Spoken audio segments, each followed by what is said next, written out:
Andover, Maryland, Washington Redskins against the Atlanta Falcons. And welcome, everyone. I'm John Saunders, Joe Theismann, Jeff Bostic, a couple of guys who played during the first era. You were the quarterback. You won an MVP. You won a Super Bowl. Joe Gibbs is back trying to do it again. Mark Brunell is the guy he's given the call to. Mark is given the call to, but Mark went out and earned it. He played very well as a veteran, but it's important tonight in this football game that Mark finds a comfort level with the other people. It's important that he goes out and gets comfortable with Lavernius Coles and with Clinton Portis. It's very important, knowing that he was named the starter just less than a week ago, that he has to get his timing down as quickly as possible, or else the first regular season game could look like a real preseason game. And keep in mind that Patrick Ramsey was the starting quarterback last year, but Joe Gibbs still has confidence in him. He said he made the decision for other reasons. This was a decision I think we needed to make at this time to try and get sharper in the passing game. I kind of felt like that was the way to go, but I don't think it's young or old. I think it's just, hey, this is the best personnel, I feel like. And I told Patrick, I love our quarterback situation. I love Patrick. I think he's going to be here for a long time. Joe Gibbs said he would not have come and taken his job if he didn't like Patrick Ramsey. On the defensive side of the ball, put pressure on the quarterback. Can this front seven do that? Well, they're going to get a shot in the arm. Philip Daniel, their free agent, is back in the lineup. Will add a big boost to this defense. This defense really needs to really introduce themselves to each other. Michael Barrow, a starter for this preseason? Not. He hasn't played. Philip Daniel's back in the lineup. Look at their projected front seven. This is who they want to start on opening day. Had problems. Philip Daniel, tonight's his first action. And Michael Barrow hasn't played at all. These front seven have missed a combined 11 preseason games. Does that hold true in the regular season? We'll wait and see. With that in mind, what are the Geico keys to the game? The keys to the game are simple. If you're Joe Gibbs and his coaching staff, you want to see somebody step up and make plays and make their decision on who they keep on this football team easy. Secondly, with Ramsey now knowing he's the backup, I think he can relax and try and gain confidence because he will be in the lineup sometime during the course of this season. And last but not least, the one thing that Gibbs and his staff want, leave this football game a healthy football team. The games that count start September 12th. You see Mark Brunell, who has had the reins handed to him, and with over 25,000 yards passing in his career, it really isn't surprising when they brought him in and Clinton Portis added him to the team that Mark Brunell was probably going to get the chance to be the starting quarterback. And Patrick Ramsey, though, has taken it very well, saying if it was the old offense, he might be a little bit upset about it. But because it's a new offense, he's not really that upset, Joe. You understand that? If it was the old offense, John, he wouldn't be standing. I mean, it's that simple. I think Patrick Ramsey will benefit by the one thing that Joe Gibbs has as a priority for his offensive football teams, and that is protection. And that was something that really wasn't built into the Steve Spurrier style of offense. It was more let the receivers make moves and get rid of the football. Coach Gibbs says, we're going to protect you and then give you a chance to get rid of the football. Gary Scott and Chad Morton are deep, awaiting the kick as the Redskins elect to receive. And this crowd, although not nearly capacity, already pretty loud out here, sensing that Redskins football is right around the corner. In fact, on September 12th, next week, they'll open here at home against Tampa Bay. You guys remember what it was like in your very first opening game in the NFL? Scared to death. How about you? We were playing Dallas on Monday night. Oh, gee. Welcome to the NFL. Scared to death. Well, there's a few people out there on both sides of the ball, on both teams, that are scared to death because they don't want to have to hand in their playbook. This is their final chance to impress someone. Kick goes to Morton. He's got a wall in front of him. Scats through a couple of tackles and gets it across the 20 to the 22. This first series is going to be a real good test for Mark Brunell. You see his numbers through the preseason, just 1 touchdown, 1 interception, only 40 passes. And that's the thing. You've already played 4 preseason games. You've averaged basically only 10 throws an outing.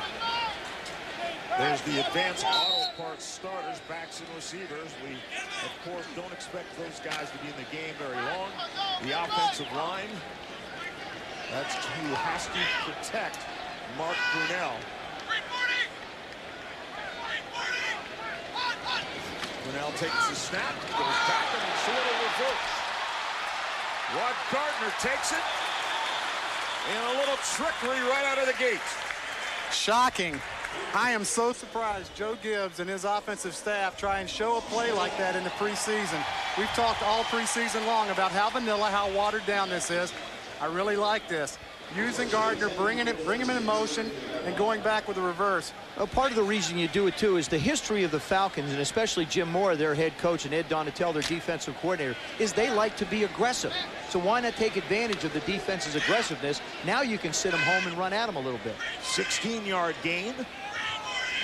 The ball at about the 37. Hands it off this time to Clinton Portis. Portis can't find any room, and he's brought down in a pile.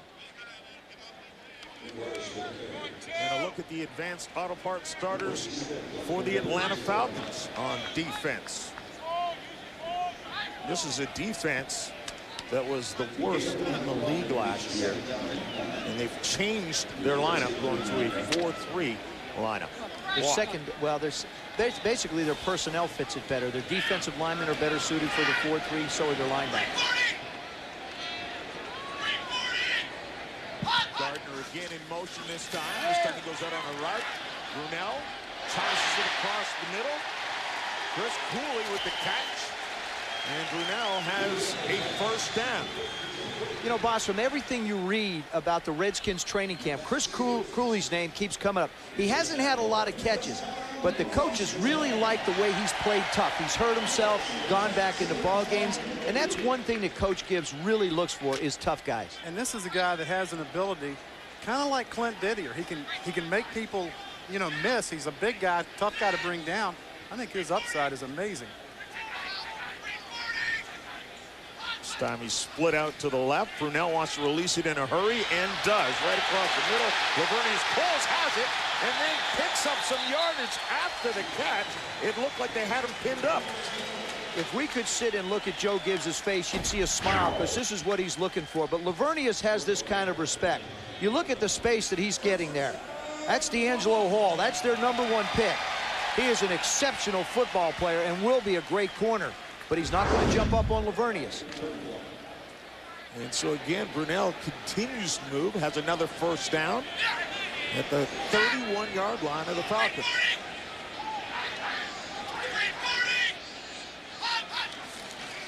Wants to pass again. Looks around, looking for a secondary receiver, then just tosses this one out of bounds. He might have been able to get Coles, but he was under a lot of pressure, so just got rid of it. Brunell was in the pocket forever. Look at the amount of time that this offensive line affords him. Understand one thing. Samuels is not playing. Molinaro is going at left tackle. 41-year-old Ray Brown is starting at right guard. Brunell could have read the Washington Post the amount of time he was in the pocket. Pat Kearney finally got to him, but it was after a lot of time. Brunell back again, and again they're going to go to the air. They're going to go across the middle. The ball is batted down. There are a couple of Falcons linemen in there. Smith was the one who got his hand on the ball and knocked it down. That's you'd ask me about the 4-3 defense. That's with 4 down linemen and 3 up linebackers. Brady Smith, watch the pressure come up the middle. He's the ideal individual when they start to move around to a lot of different places. Starts up inside. You see him, he can't block him with 2. Clinton Portis stepping up. Not Clinton's forte, I would say, is picking up on pass blocking. No. But when you gain 1,500 yards in 2 successive years, you don't need to be able to pick up a lot of pass blocking. As long as you can pick up that yardage. Although they can go on through the air. Just about this entire trip. 3rd down and 10. And Brunell wants to go deep. And nobody is back there. Lavernius Coles was tripped. There's a flag on the play. Corey Hall may have impeded Coles, and you're not supposed to touch him once he gets 5 yards down the field.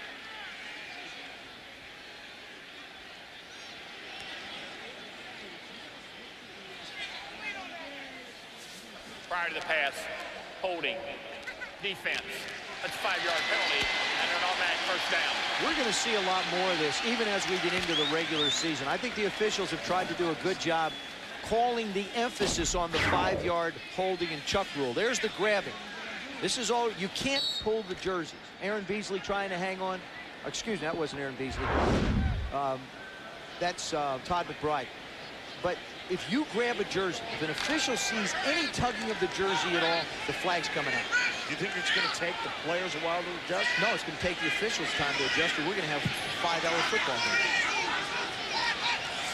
Brunell again. First down he has.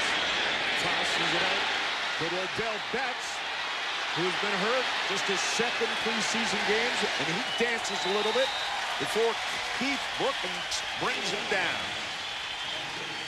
And another tremendous job by their offensive line. Joe Gibbs and Joe Bugle are going to learn a lot tonight about Jim Molinaro, the left tackle, the rookie out of Notre Dame. He's got his hands full right there with Brady Smith. This is what you like from Brunell.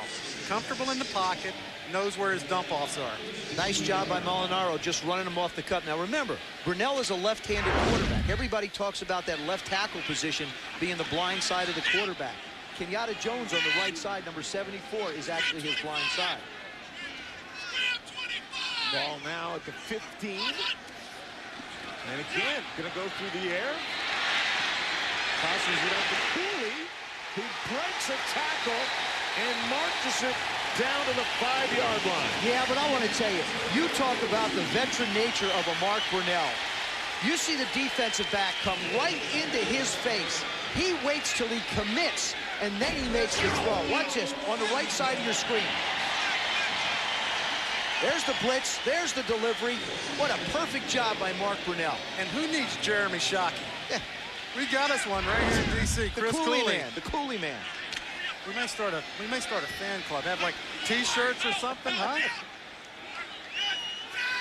This has been a tremendous drive. The ball now down to the 5-yard line. This time they hand it out to Odell Betts. And he marches this thing in, answering questions about this offensive line on this drive. You talked about this young man in the open, Jeff, Derek Dockery. He and Molinaro on the left side stayed with their blocks and allowed the running back to cut all the way back. Watch the backside seal. That's the real important one. Right there. This is where you create the lane. Watch the little tunnel right there, right up to the cornerback. Easy run for the running back. John Hall for the extra point. Up and good. And the Redskins with quite a drive. 78 yards and 9 plays before Betts runs it in from 5 yards out. And Brunell, 4 of 6 for 51 yards. By FedEx. Go air, go ground, go football. FedEx, proud sponsor of the Washington Redskins and FedEx Field. And by Bank of America, the official bank sponsor of the Washington Redskins. Bank of America, higher standards. And by Dominion, the official energy partner of the Washington Redskins. And brought to you by Geico. 15 minutes could save you 15% or more on car insurance. There's Odell Betts, part of the run back clog that they have back there. Well, the way they started with that series, you'd think that the club was out to lunch. They didn't need them. A lot of passes, threw a lot of passes in that first series, and I really think that Joe Gibbs did that specifically to get Mark Brunell comfortable in the offense. You know, we talked about it being Betts' drive. It was really Brunell's drive, and got a little assistance from the Atlanta Falcons on the 3rd down holding penalty. I think that's going to be a key as the year goes on. You'll see 3rd down and 15s being converted by offenses because somebody grabbed or tugged somebody. That will be the down to focus on this year. Jenkins is the deep man for the Falcons. Kick is off. He comes up. It's a short kick. Puts it up at the 9. Now looking for an opening. Cuts it back in the middle. He goes cut down at the 24-yard line by Cliff Smith. Clifford Smith with the tackle as the Redskins will go on defense with a 7-0 lead over Atlanta. time, we will be announcing the winner of the 2004 Watch and Win contest, where one lucky Redskin fan will win a trip for 10 to see the Skins play the Bears in Chicago on October the 17th. And Jeff Bostic, I know, is going to go along for the ride. I probably will. If it was like me, I didn't have 10 friends, okay? Michael Vick in a quarterback quickly gets rid of the ball, and it's picked off. Michael Vick was under tremendous pressure and ill-advised to throw that ball. He should have taken the sack. Matt Bowen gets the INT. Greg Knapp, the offensive coordinator of the Atlanta Falcons, Jim Mora, the head coach of the Atlanta Falcons, have stressed to Michael Vick, do me a favor, just throw the ball away. Throw it away now. Sean Springs has got him. Throw the ball away. Instead, he just hangs it up to Peerless Price, and they wind up with the interception by Matt Bowen. That pass looked like a former teammate of yours, Billy Kilmer's. No. Dying duck, huh? Michael's an incredible thrower, and the problem is he's only played 9 snaps. I talked to him on the field before the game. He said he really wanted to try and find some kind of a rhythm in a couple of series. My guess is it's going to be more than just a couple of series. It's going to be at least 2 more after this. But me living in Atlanta, I know exactly what happened last year when he got hurt. The city went into a funk for about a week. I know. Kirk Kittner, Doug Johnson, 2 quarterbacks that were ill-prepared to try and step in and fill his shoes. And what does it do? It winds up costing Dan Reeves his job. Well, I think the important thing is for Michael, he's trying to get work, but for Jim Moore, he's trying to get into the open. Exactly. Insult to injury. There is a personal foul on the Falcons as well. And Patrick Ramsey is now in a quarterback for Mark Brunell. Brunell did his job on the first march, getting a touchdown. After Liddell Betts again. Powerful move inside the 10-yard line. Watch old number 72, and I do mean old number 72. That's Ray Brown, the big right guard coming out in front of Liddell Betts. Here comes the big guy. I started to say that I hope I look as well as Ray does when I'm 41, but I'm only a couple of years older than him. Good job by the big guy. Right on the corner. 6'5", 335 pounds. Is that healthy or what? I saw him in the locker room this week. He's just tickled to be doing what he's doing. Ramsey takes a snap, and again hands it off across the middle to Betts. And he's going to get a lot of work because he hasn't had much this preseason, only appearing once because of injury. You know, Boss talked about this in the open, too. Rock Cartwright's not playing. John Simon's not playing. It creates a tremendous opportunity for Liddell Betts. A couple years ago, he was the number 2 pick. Obviously, the organization thought a lot of him to take him in the 2nd round.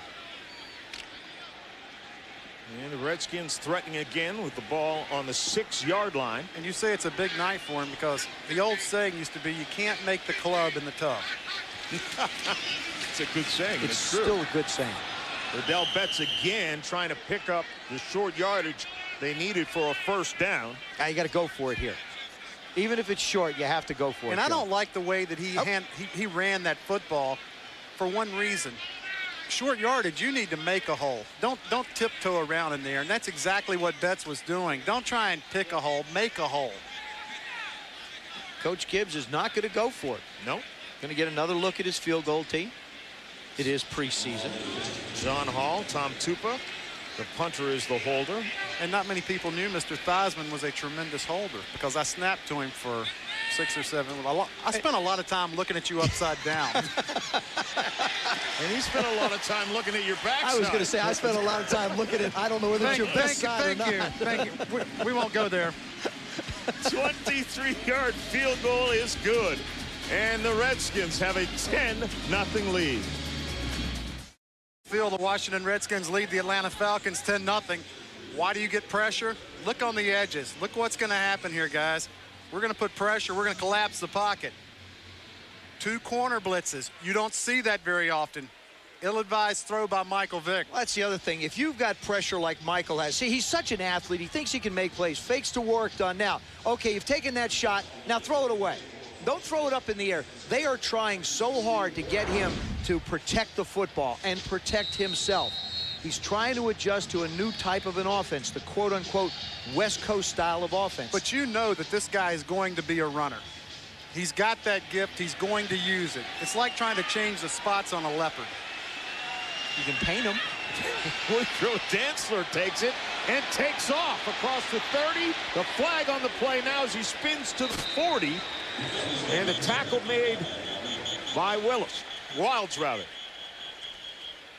Anytime you see a side caved in like that on a kick return, you can pretty much count that somebody was holding on to somebody. And what a tremendous athlete Woody Dantzler was. Hold 82. The offense. That's a 10-yard penalty. Timeout. Eric Beverly on the outside. He's a tight end now. He's a converted guard. Can you believe they're holding hands running in the wedge? It looked like Red Rover, Red Rover. I was going to say something. I don't remember that. Joe Gibbs remembers his 10-0 lead. Redskins Home Team Challenge is the only fantasy football league where you can play weekly and win great prizes. Authentic Redskins merchandise, tickets to an upcoming Skins game, and maybe a trip for two to Super Bowl 39. Chevrolet Redskins Home Team Challenge. Warwick done with the carry, but he's brought down quickly. Warwick Dunn's been bothered by a leg strain. And remember, he missed the last 5 games of last season. This also is his first shot at a West Coast style of offense. You think of the years that Warwick Dunn has been in the league, and now he gets a first chance to be like a Roger Craig was, say, out in San Francisco. Well, if he can duplicate that, that'll be pretty good. Vick takes the handoff and tosses a soft one up to the 15-yard line to Peerless Price. LeVar Arrington right in Michael Vick's face. They keep bringing him off the corner, Jeff. And watch him walk up to the line of scrimmage. That's the key. You're coming on a blitz if you're at the line of scrimmage. Just a split second more and he had him. Well, what you're seeing is Greg Williams, their defensive coordinator, has decided with a guy like Michael, you want to bring pressure from the outside and force him up into the other defenders. You know, I'm not going to say that this guy that I'm comparing Michael Vick to is a fill-in because I'm convinced he's Superman. Randall Cunningham. Big zip, and there you see the strength of Michael Vick's arm. Even though it didn't connect, a lot of people talk about how he runs. He's got pretty good zip on the ball as well. Almost too much zip because of this style of offense. He's going to be asked to throw the ball 5, 6, 7 yards downfield. He will not be asked to throw deep bombs. So the big thing he needs to work on is to be able to put some touch on the football. And in talking to him, it's an area he's tried to concentrate on. Chris Moore, the punter. Chad Morton is deep and not that deep. Redskins are going to get good field position. Punt is up. Chases Morton back to about the 38. And from there, he takes off across midfield. He's got an opening across the 40 now before he's finally brought down at the 44. You often talk about a football team and confidence. Thus far in the game, the offense has been productive. The defense has been stifling in the special teams. Big play by Chad Morton. It takes 10 people to make a punt returner good. Look at the blocking. You've got to make one person miss. But the big thing for Chad Morton is that he went north and south. A lot of times guys want to dance in the hole. You saw him get that crease, and then he decided he wanted to hit it right away. The best ones I've ever seen. Catch the ball, get upfield. Thanks, boss. Brian Mitchell. Thanks, boss. Mike Nelms. 74 and 75. Ramsey quickly tosses this one out to the flats to Taylor Jacobs. You know, a little bit earlier we were talking about that Redskin trivia. Who was the last center that snapped to you? The last center that snapped to in an NFL game. Rick Donnelly? There you go. Thank you. Redskin you were hurt. I was playing left guard. That's right. You got hurt. And Russ Grimm was playing left tackle. Russ is still pretty big. Yeah, he could still play left tackle and left guard at the same time. Offensive line coach of the Pittsburgh Steelers now, and doing a heck of a job up there, too, I might add. Didn't you like how he interviewed for the head coaching job at Chicago? We'll talk about it in a minute. Ramsey with the handoff to Liddell Betts again. He's going to get a lot of work. We were talking about, they've been running this play a lot. You look at the job that Dockery and Jim Molinaro have done on the left side. There again was the cutback on the left side. But you'll see these guys, what they're going to do is they're going to seal up in here on the left side. Watch as Betts comes up inside. Right there. There. This is now what he'll do is he'll start here and then follow those two guys up on the left side. Look at the job up front. And this is a play where the running back has two options. You can stay onside or you can run the wheel backside. And it all depends on how they block it. Again, Liddell Betts takes the handoff. And he's going to get plenty of work tonight. When people look at Joe Gibbs' career, the 12 years he was here before, they talk about the World Championships, and they talk about Art Monks and the Mark Rippons and Doug Williams and the great passing games that he had with Gary Clark and Ricky Sanders. The one thing that doesn't get talked about as much is the way he decided he wanted to be committed to running the football, and especially down in the red area. He wasn't committed to that offense when he first got here. No, I played so bad I made him decide to throw or to run the football. Ramsey tosses it out quickly to Taylor Jacobs, who burst of speed to get it down to the 7-yard line before Kevin McAdam pushes him out. Taylor Jacobs is a guy, in my opinion, that really needs to step up. Probably 5th on the team in, as far as the receiving core. 2nd-year guy out of Florida. Getting that opportunity in this game. They like him. He's smooth, real quick. Chris, you know, he's got to unlearn the Florida system, which was really a lot of speed. This particular system requires a lot of steps that have to be precise, coordinating with the quarterback. There's Jacobs' preseason numbers. Hand off to Liddell Betts again, who doesn't pick up much. You know, Joe, you mentioned Doug Williams. You mentioned Mark Rippon. The 3rd guy who won a Super Bowl. John, I'm trying real hard to be humble. You can mention yourself. Gosh, and that's tough for you. That is extremely hard for you, Joe. What do we have? 4 minutes to go in the first quarter, and you finally got to it. Is that it? Oh, gosh. No. No, I'll tell you. Let me say this. In 82-3, John, there was no quarterback hotter than this guy in the National Football League. And I was working in Baltimore in those years.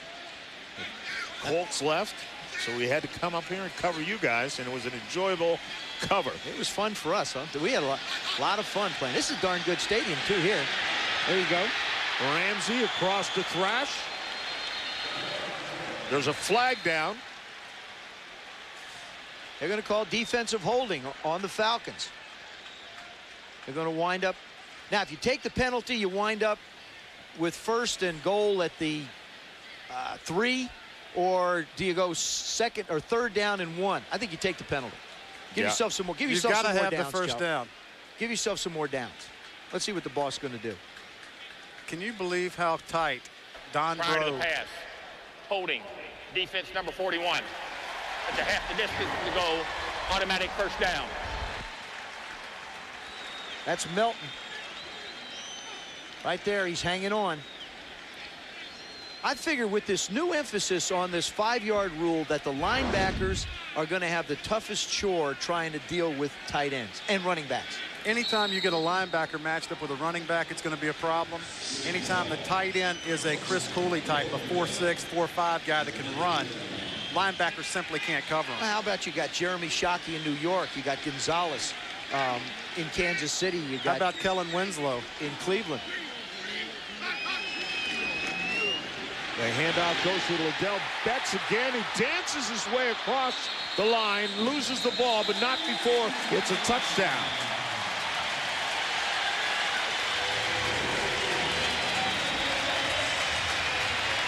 Betts had it pop out, but he was clearly across the line before it came out. Touchdown, and this offensive line has looked terrific. Are they the dirt bags now? They are the dirt bags. Is that it, the dirt bags, huh? Look at Molinaro. Collapses that side of the line for the Falcons. And probably it's not going to be said by Joe Gibbs. They left a bad taste in their mouth last week after the Ram game. We're seeing a little different attitude tonight.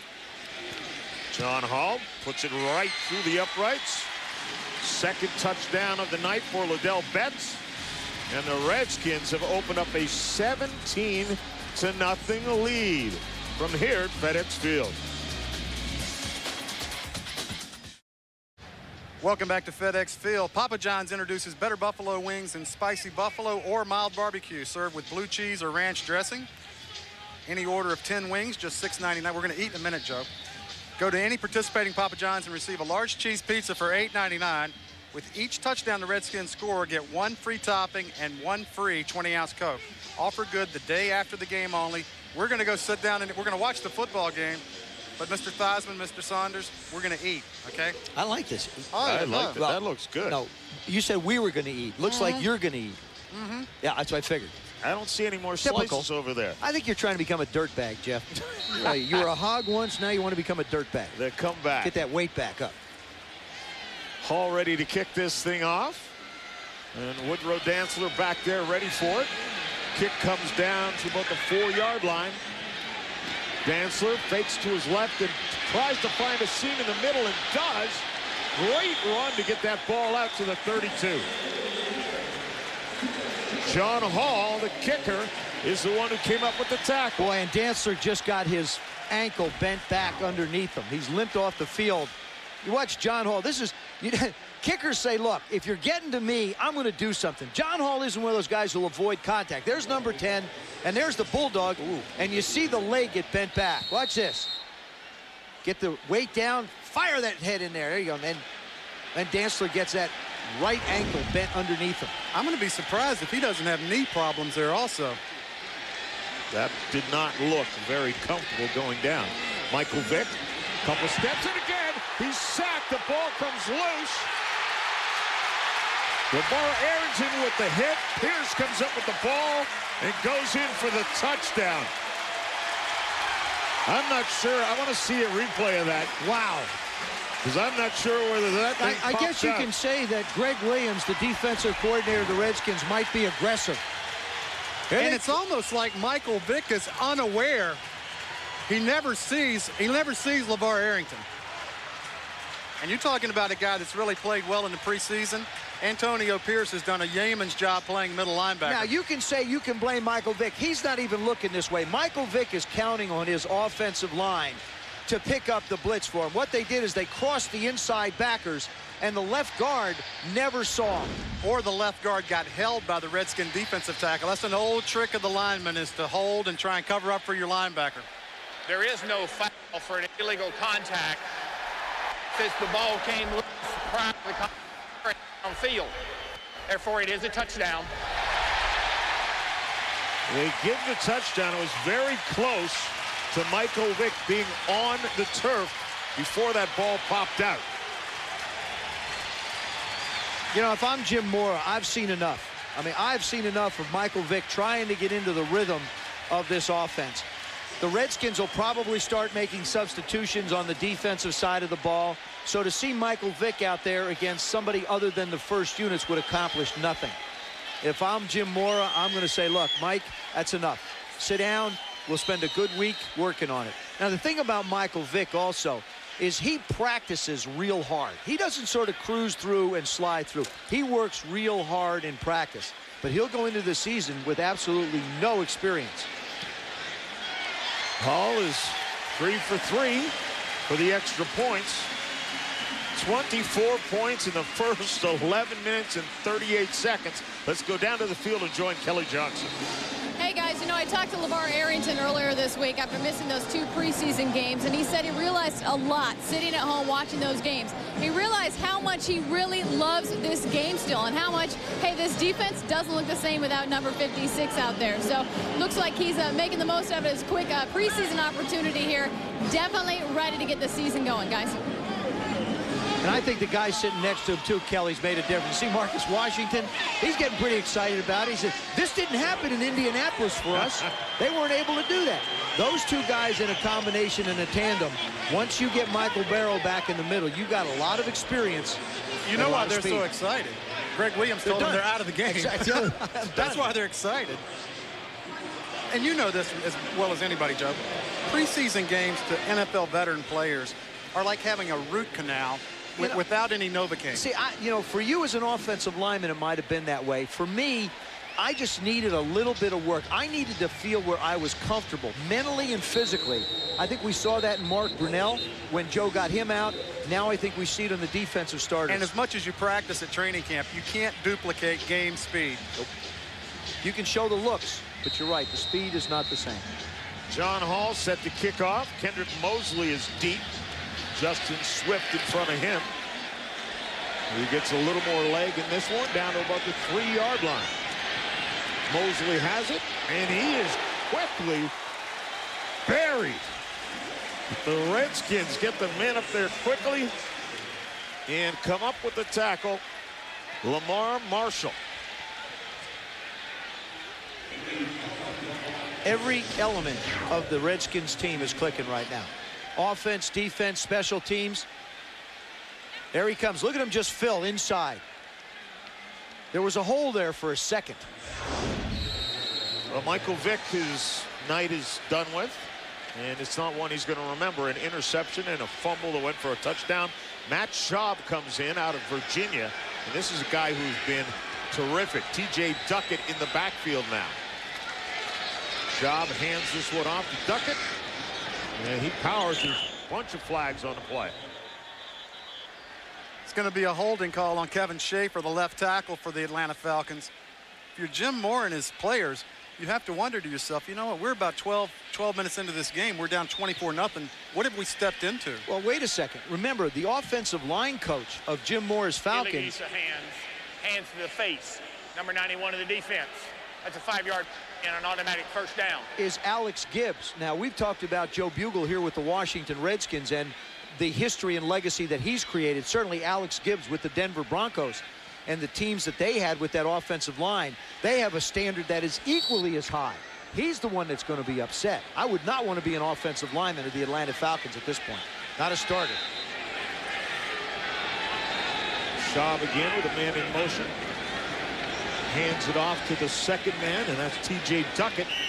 Now, Michael Vick finishes his night 0 for 3, an interception, and the fumble, which means that he passed the ball this preseason a total of 12 times, Joe. Yeah, I know. Is that enough? Unfortunately, the first game we did in preseason on ESPN, we did Baltimore and Atlanta. Atlanta came to Baltimore. The first pass that Michael Vick threw in that one, he never got off either. He was sacked. So I've seen him drop back 4 times. Twice he's been on the ground. Once he's fumbled. The other time he's thrown an interception. Well, maybe it's you. Could be. We don't do Atlanta till later in the year now. Schaub, who's been terrific during this preseason. Under pressure now, though. He just throws the ball away. What terrific hustle by the Redskins. Jermaine Haley, number 99. Just putting a lot of pressure on. I look at this defensive front 5 or 7 they have. Brandon Noble started all 16 games for the Cowboys. Cornelius Griffith was a #1 pick for the Tennessee Titans. Reagan Upshaw, #1 pick for the Tampa Bay Buccaneers. LeVar Arrington, a #1 pick for the Washington Redskins. That's a pretty impressive group, and there are other guys that played a lot of ball up there too. Sean Springs, #1. Fred Smoot, #2. Right. Sean Taylor, #1. Sean Taylor is going to be a game changer. 3 interceptions already in the preseason. Unfortunately, that front 7 hasn't given the back 4 a chance to play football. Matt Bowens has made a play only after Michael got almost wrestled to the ground. Think Greg Williams is this aggressive by nature, or is he just trying this out in this preseason He's game? this aggressive by nature. I think Buffalo had the #3 ranked defense last year when he was with the Tennessee Titans. They were in the top 5. Mike Vick continuing to get pressure. The first play of the game, Sean Springs from the right, Freddie Smoot from the left. LeVar Arrington now puts him on the ground. Now here they go again. LeVar Arrington causes the fumble. And they run it in for the touchdown. Antonio Pierce for the touchdown. Really, the defense has created every opportunity except for the first drive some 13 minutes ago by Mark Brunell. Well, the Atlanta offense has had it for 8 snaps. They have a grand total of no yards. Michael Vick's numbers, that's just tonight. That's sort of a reflection of the preseason. That is the preseason. I think, I mean, of every game, he's got to be a little bit concerned. He's been nursing a hamstring. Greg Williams decided he was going to come out and play his kind of football. And that's go after people. He's going to put a lot of pressure on his cornerbacks this year if he plays like that year-round. Schaub back to pass. There's pressure on him. He steps up in the pocket. Fires his strike to the 40-yard line to Jimmy Ferris. He does a nice job to hang on to it before Jimmy Moe takes him down. Ron Warner, number 94, is just on the official saying, look, they grabbed me. I had him. He grabbed me. Atlanta's kind of getting away with that little West Coast offense, a pick. One wide receiver comes in motion. kind of picks off the cornerback. Lucky they weren't called against that. Well, that's the philosophy of the offense, Jeff. A lot of underneath. It's more horizontal than it is vertical in its style. The only thing that they don't have is Jerry Rice. Shad Morton back for the punt. He's going to work some steam coming up to it and then let it bounce. And it takes a Redskins bounce. And this is going to be Atlanta football. I almost think that it hit one of the Washington Redskins in the foot. It's going to be Atlanta football. Todd Franz, it may have hit him. See, you know, when you're on a football field, you've got to know where the football is. You can't just be running down and running down. Here the ball comes back. You see it come right here, right there. Right it hits there. him right in the right foot, number 29. You got to know what's going on. But as a guy that's on the punt return team, you are listening to your punt returner. You know, we used to have calls that would make everybody aware of the fact that the ball was in your area. It's a Peter call. Exactly. Peter call, Peter call. But here's the problem. The ball comes all the way back. Now, does hit Artie Omer first? Possibly. And I think that's what the officials are discussing. Watch, this is a better look right now. Here comes the ball. Well, we see it hit Todd France's legs. Right there. That looked like it might have gone off his shin. But they're going to give the ball to the Falcons. Now, if this play, it is being challenged by the Redskins. What the Redskins are saying is that it was touched first by an Atlanta Falcon. Remember, when you go to review, it has to be irrefutable evidence. Watch this, right there. Does it hit his hands?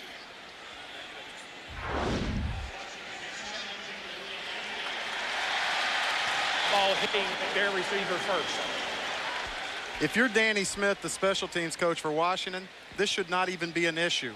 Your punt returner should be probably screaming as loud as he can, Peter, Peter, get away from the football. Yeah, but Bosco, you can't figure a ball going backwards like like you spin your 9-iron. I mean, if it's running around and walking around, that's different. When this thing hits the ground, now he can yell Peter, Peter, but now all of a sudden this thing's going back 15 yards. It looks like it bounced off the top of his helmet. It did.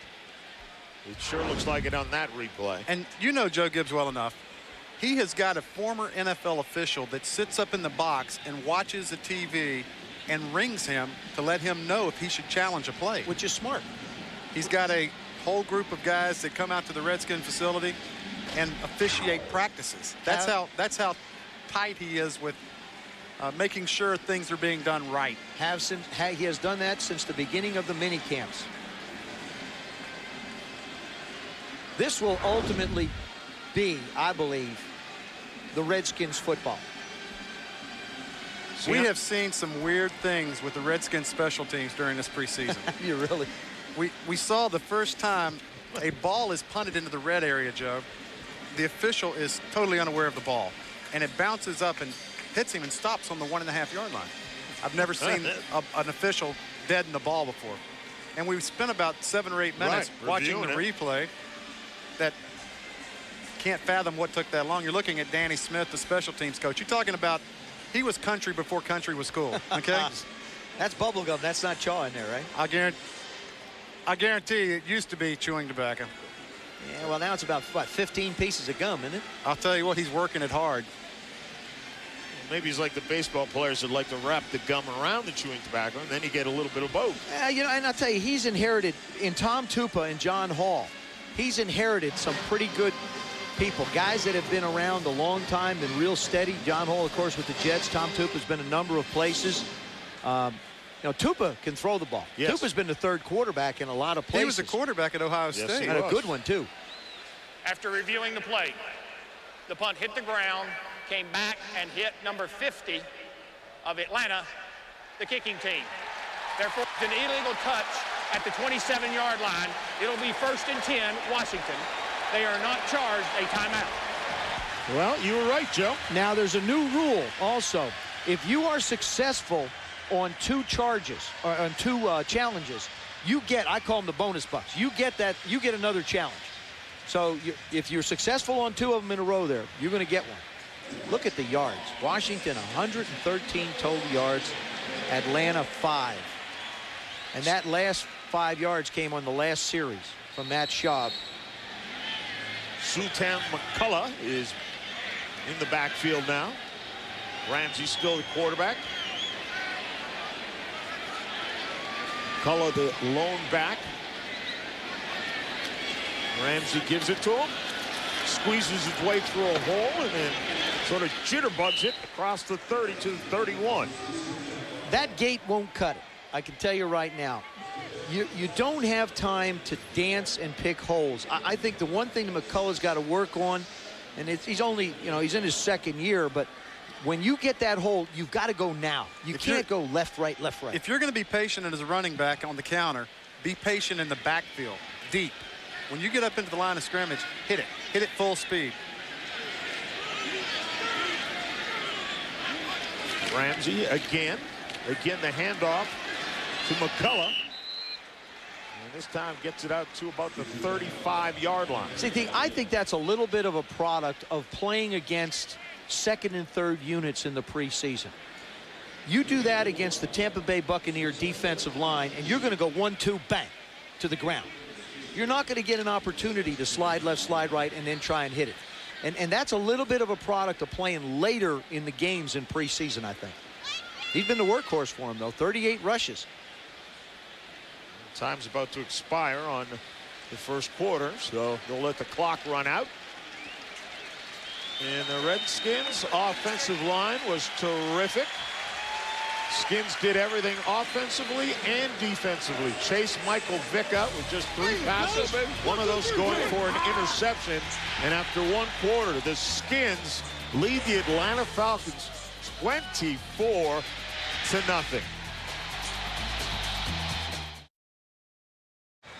John Saunders, Joe Theismann, and Jeff Bostic here with a 24-0 lead. And Washington, Joe Gibbs came out and showed a little of his offense. Well, he opened up with a little reverse, and then he decided to try and get Mark Brunell into the rhythm of throwing the football. But, man, that O-line, boss, they've been something. And the other thing, how about the defense pressuring Michael Vick? Yes. Holding him to a combined 5 yards in the first quarter. Unheard of. And 0 for 3 through the air. Second quarter underway. Ramsey, he's got a little pressure, but he holds on. Shows great poise before going across the middle and finding Kozlowski. Look at the Bank of America first quarter statistics. And if you're Jim Mora, you're not liking your side. Look at the time of possession. 11:18 to 3:42. That is dominating. Minus 3 yards throwing the football. And you talked about the Redskins hitting on everything. That's one of them right there. This big for Gibbs. No penalties.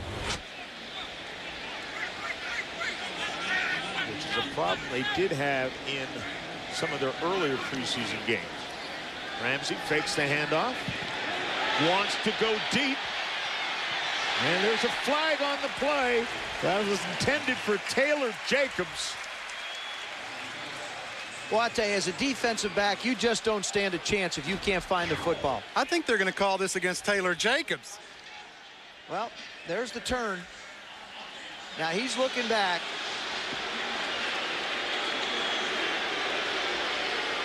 Ooh, that's rough. Well, yeah, I guess you could argue on either side. But to be honest with you, I thought they always go against defense. I never see an offensive guy get called. Very rarely. And I'm not sure that ball was catchable either. Brandon Williams was the cover man.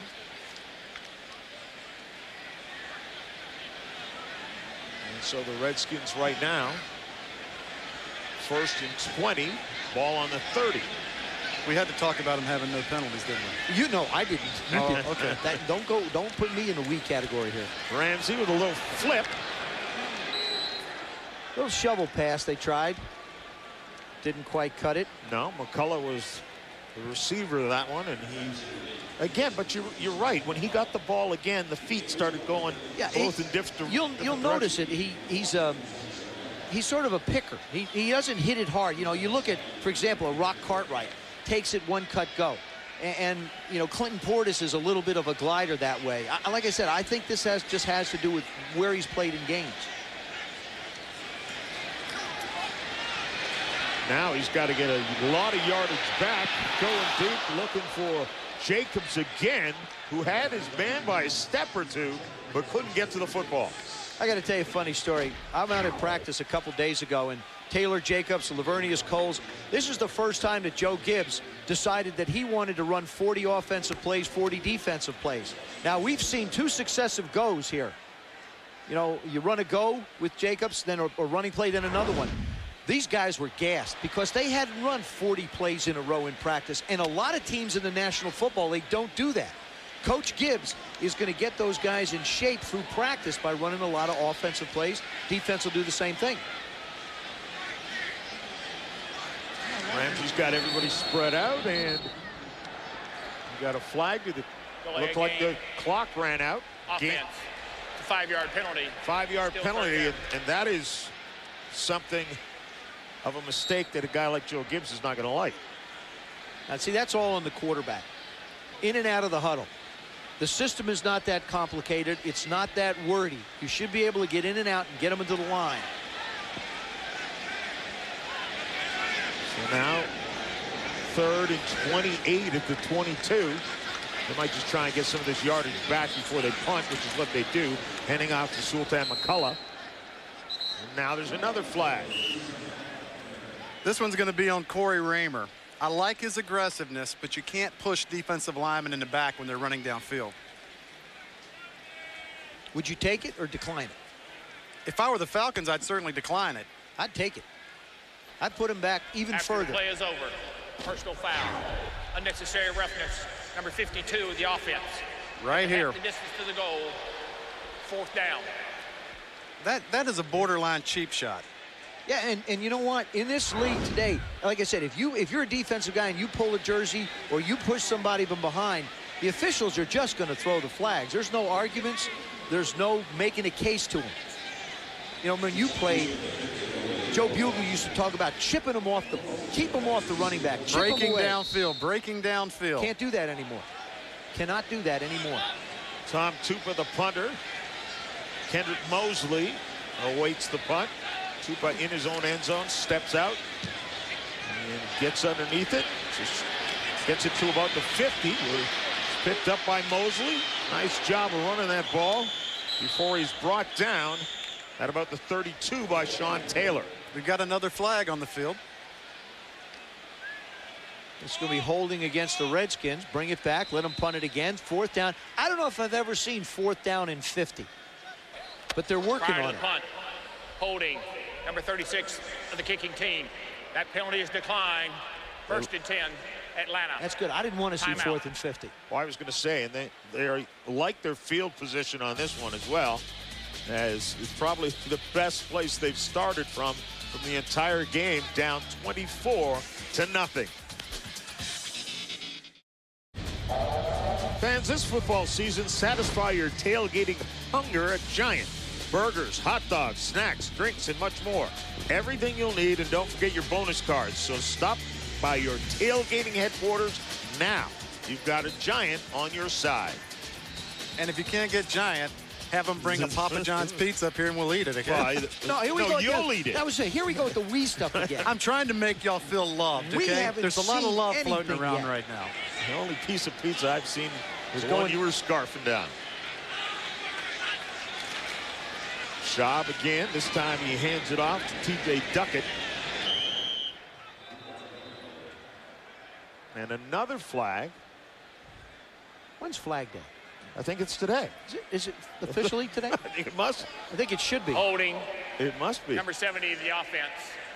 That's a 10-yard penalty. Still 1st down. Well, it's not June 14th, folks, which is Flag Day. It's just a Redskin game where there are a lot of flags being thrown. And that's Bob Whitfield's first play. 13-year vets know better than to hold in the preseason. You know what? Bob Whitfield is trying to make this football team. We talk about guys, young guys and older guys in this case. You know, Ray Brown's in at 19. Bob Whitfield's in at 13. Matt Schaub with a big hole, 1st and 20. He runs out of the pocket. Not quite sure what that was. That was a screen that went bad. That was going to be a screen to T.J. Duckett. Quarterback is out of the pocket, through to an eligible receiver. And Matt Schaub said, look, you know, they're supposed to bump him and then release. And in this case, I've got nowhere to go. but get rid of the football. He is not Michael Vick. He's not going to run around and make people miss. Their offensive line did not do a very good job of selling that was a pass. As an offensive lineman, you have to be an actor and make the defensive lineman think you're really trying to pass protect them, and then you kind of slide out. See, I don't think screens will be a part of their offense that much. I really don't. Not yet, anyway. Shaw back quickly. He's under pressure, but fires a strike across the middle to Jason Rader. And that'll get him about 10 or 11 of the yards back. Matt Schaub has had an excellent preseason, thrown for almost 67% pass completion, 6 touchdowns, 2 interceptions. The reason why he's enjoying some success in this season, he had Bill Musgrave, who's the offensive coordinator now in Jacksonville. He was the offensive coordinator for Matt when he was at Virginia. So the West Coast offense, he's used to this terminology. He's played in it a couple of years. Plus, if you're a guy from Virginia, you're smart. You're real smart. Yes. Of course, if they were from Clemson, they would be brighter, though, right? I'm not going there. I would say that both are very high academic schools, but as the tier goes, Virginia may be one notch up. What do you have, a graduate degree from Virginia now? I didn't know. No, I'm going to get one, an honorary one after tonight. Well, again, we've got Falcons going to go for it on 4th down. Why not? I like this call by Jim Moore. It's a situation, too, for the Redskins to have to deal with. Preseason, you want to look at all kinds of different scenarios. 4th and 8 yards needed to get the first down. Shaw back to pass. In the pocket, throws in, and he's going to have the first down. There's another flag on the play. Michael Jenkins with the reception, but again, another flag.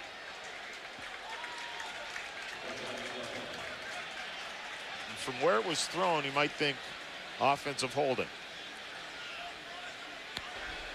Holding, number 63 of the offense. A 10-yard penalty.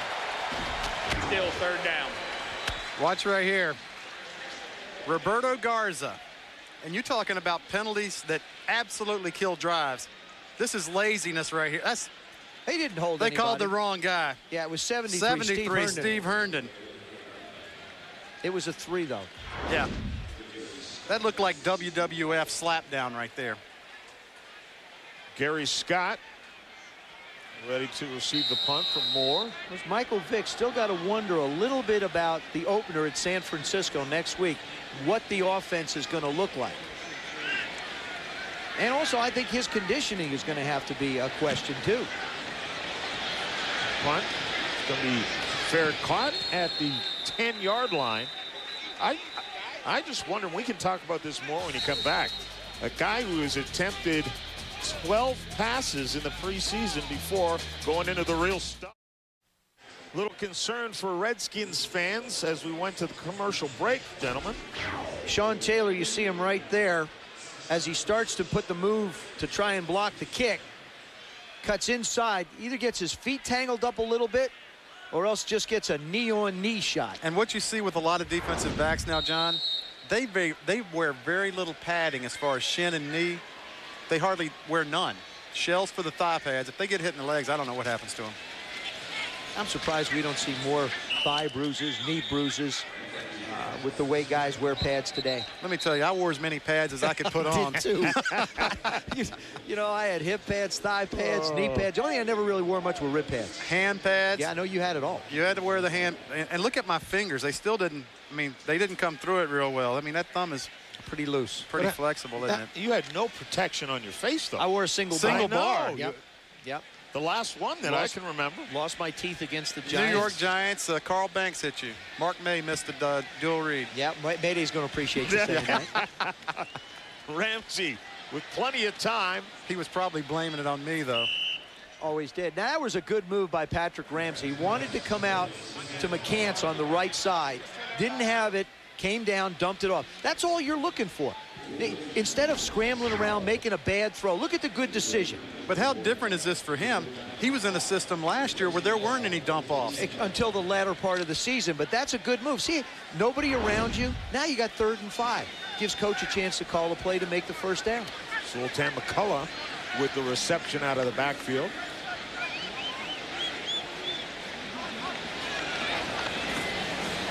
Ramsey sets up. Terrific pass to Taylor Jacobs. I mean, he put the ball where the defensive back had no chance to get to that. Patrick Ramsey can throw the football. He's big, he's strong, he's tough. He proved his toughness over the last couple of years as his quarterback. And like Joe Gibbs, Jeff was talking about, Joe Gibbs said, hey, look, Patrick Ramsey is a part of the reason why I came here. Nice, sweet move by Jacobs outside. It's going to be a luxury to have a guy who has starting experience on the bench. Sultan McCullough again gets it across the 30-yard line. And Joe, if anybody could answer this, you should be the perfect one. You were the quarterback when Gibbs first came to Washington in '81. How difficult was it for you to learn his system and feel comfortable with his system? And how long did that process take? It didn't take very long because it's based on numbers. It's based on routes 0 through 9. Odd being out, even being inside. The passing tree. All you needed to know was where people were, and you could pretty much figure it out. It's one of the simpler systems to learn in the league.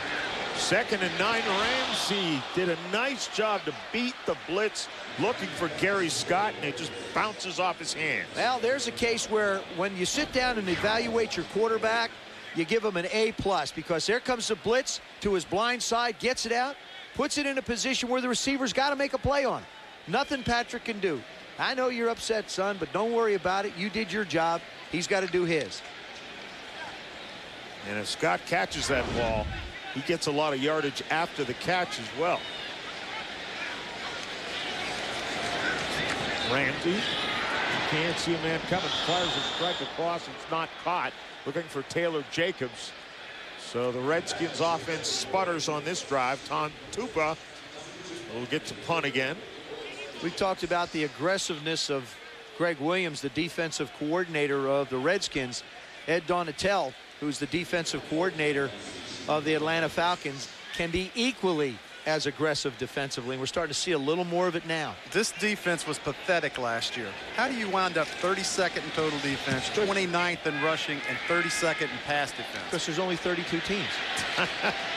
Kendrick Mosley, you're saying they would have been 33rd. Could have gotten to 35th if there was more. That's how bad they were.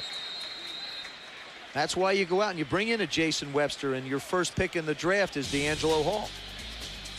D'Angelo Hall's a little banged up right now as his team is down 24-0.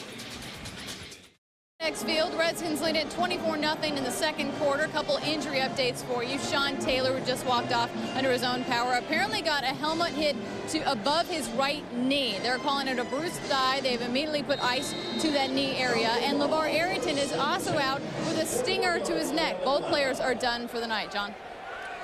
Kelly, thanks a lot. And don't you like Kelly's shirt? It looks a lot like ours. I think we all went shopping the same place. We look like wallpaper, don't we? Schaub going deep. That one's going to be out of play. Looking for Michael Jenkins. Michael Jenkins, the #1 pick of the Atlanta Falcons. They knew they had problems as far as the defensive corners go, but they also needed to get somebody opposite Peerless Price to take some pressure off him. And another flag, another penalty. Now, you talked about the apparel that we were wearing in these black jerseys, and you want to become Mr. Blackwell when you look at Mr. Gibbs. I think Coach Gibbs hat. looked better in a red hat. I just envision him in a red hat. I saw him at the opener in Canton, where he's enshrined along with a lot of other guys, and I just think Coach in that red hat just looks like Joe. And the black one, I'm gonna have to get used to it. Or the white one, just not the black one. I like the red. I'm voting 100% for the red. Every week? Yeah, I like Red it every week. Yeah, every week. Okay. I mean, that's him. You know, it was like Tom Landry's fedora. Yep. You know, I mean, he didn't change. That's right. Didn't matter whether home or on the road. He didn't come up with a black one, Coach, or a red one, or a green one. Didn't you love what talking about Gibbs getting back into coaching? Parcells called him and said, "Does this mean we can't talk for the next 5 or 6 years?" That's right. That's it. 2nd and 19, ball at the 32. Schaub going quickly to Michael Jenkins with a little slant. You know, I thought this game tonight, I really thought that this would be an excellent test for the Redskins defensively, because Tampa Bay runs the quote-unquote West Coast style of offense, who they open with next week with John Gruden as their head coach and coordinator. So I thought Greg Williams would get a chance to look at some of the things that you'd see in the West Coast, and his defensive players would. But truthfully, Michael Vick was out there such a short period of time, and now they're going to run in their second unit. You got to sort of wait and see. Somebody jumped. Somebody jumped But early. you think about the Tampa Bay offense, Brad Johnson's going to be their quarterback. Schaub more represents that than anything like Michael Vick. Unfortunately, though, I don't think the guys that are going to play against it on the field. Infraction. Number 94, the defense. It's a 5-yard penalty. Warner. Still third down. Are the ones that can get a feel for it, boss. And this is a great call. They used to let defensive linemen get away with that little jerk move to pull offensive linemen off sides. And it worked on the road for one simple reason. Offensive linemen typically can't hear anyway. You get into a loud stadium and you see LeVar Arrington leaving the playing field. That was a good rule that the NFL implemented.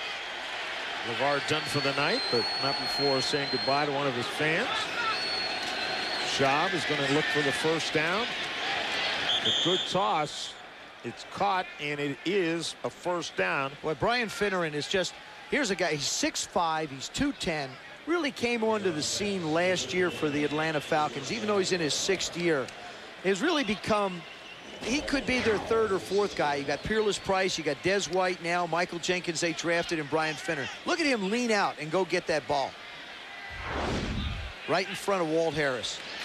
Schaub again with some protection, wants to go deep. He's looking for Finneran again. He got a hand on it, but there was double coverage there. Joe Gibbs and the staff are going to have a time trying to decide which corners and which safeties to keep on this football team. You know, you obviously are going to keep Sean Taylor. Right. Matt Bowen is going to make the football team. He should. He's your starting strong safety, right? Andre Lott's going to make the football team. Should. How many safeties are you going to keep? I think it's tough. I think some of these guys are playing here for auditions for other places where maybe there are other teams a little more thin at safety. Schaub again, and again with a quick release, this time to T.J. Duckett. And he'll pick up about 3. See, I think if you go after Matt Schaub, he's probably going to make quicker decisions and know what he wants to do with the football a beat ahead of Michael Vick, only because of his familiarity. Like I said, he played 2 years in the system with Bill Musgrave. So now all of a sudden, a blitz, no problem, because he knows exactly where the hot receiver is going to be. That's a great point. But let me say this, number 7 may be the most exciting guy in the NFL. No question. Unbelievable. No question. Atlanta has 2 first downs tonight. That one was tipped a couple of times before falling and incomplete. Here's our game summary thus far. Took 11 and 38 seconds for the Redskins to score 24 points. Brunell, who's been named the starting quarterback, looked very good. Liddell Betts and Michael Vick. I still got to go back to 12 passes in the preseason. That's an entire all month. An entire month. You're right. My thing is conditioning for him, John. It's one thing not to get the looks. The other thing is, what kind of condition are you going to be in? Ball goes into the end zone. Touchback. And a 24-0 lead remains for the Redskins with about 5 minutes to go. Don't forget, at halftime, we'll be announcing the winner of the 2004 Independence Air Watch and Win contest, where one lucky Redskin fan will win a trip for 10 to see the Skins play the Bears in Chicago on the 17th of October. And Jeff Bostic is going to make the call. Do you know that is the place where we won our first game under Gibbs? Is that right? Chicago Bears. Neil Olkowitz picked off a pass. Dave Butch fell on a ball and broke it. Yeah, he probably popped the air out of it. He broke it. He had to bring in a new one. Sultan McCullough this time dances his way. Maybe it's just me. I mean, he seems to get places in a hurry, and we watched him in some of the highlight films that we did earlier in the quarter, and you know, he's it's almost like a Benny Malone type of gait. Hard step right. Watch this. Here comes the old counter Trey. Look at the moves, though. Look at it. Big step out, big step back, big step out. Now through the hole. Good job of that offensive line. again. Mr. Molinaro, the left tackle, he's the Iron Man tonight. He's going all night long. Notre Dame kid, he can handle it. Toss out to the flat. Deshaun Dillard. And Dillard will have the first down and more. You see more and more teams do this. All they're doing is asking their quarterback to do stand up and make the throw. If the defensive backs want to lay off 5 yards, fine. It turns into a one-on-one situation. And the Falcons cornerback is so far, he's not even in the picture. He's got a 10 or 12 yard cushion. If you're in the regular season, you throw this play until they stop it. Look how far he's off the ball. That's Brandon Williams, number 25. He's got no chance. At least he came up on the outside. That's why they finished 32nd in pass defense last year. There it is again on the other side of the field to Dillard. Face mask. While Atlanta doesn't have much going for them. Todd McBride was the victim that time. Can you imagine offensive linemen wearing shoulder pads that small? This is just a simple hitch. Throw the ball out. Personal foul. Face mask. Number 32 of the defense. That's a 15-yard penalty. Automatic first down. Can you imagine offensive linemen in today's game wearing shoulder pads this small? This is a no-no right here. I'll tell you who wears them that small. Jonathan Ogden. Well, I'll tell you what, his shoulders are huge already. When you're that high, nobody can get to you. I saw him last year on the field. When they're that far off the ground, it doesn't matter. He's got to be 6'7", 350. Absolutely. He's huge. Oh, he's giant. And great and the feet. best tackle in football. Great feet. He's probably popular at the bank, too. Yeah, I'm guessing he would be. 3:20 to go. McCullough has it. And McCullough comes very close to the first down. You know, guys, I think this is a very important series for Patrick Ramsey and for Joe Gibbs, because you want to see what a quarterback can do in a 2-minute drill. And what they've done now, they started with about 5 minutes to go here. And so it's a little bit of a modified drill. Little bit of hitches, little bit of runs, little bit of mixing things up. Now you want to get yourself in. Now, how do you protect the ball to make sure that there's no time on the clock for the Falcons and still get points out of this drive? Second down, a couple of yards. Hand off to McCullough again. He gets stacked up just beyond the line of scrimmage.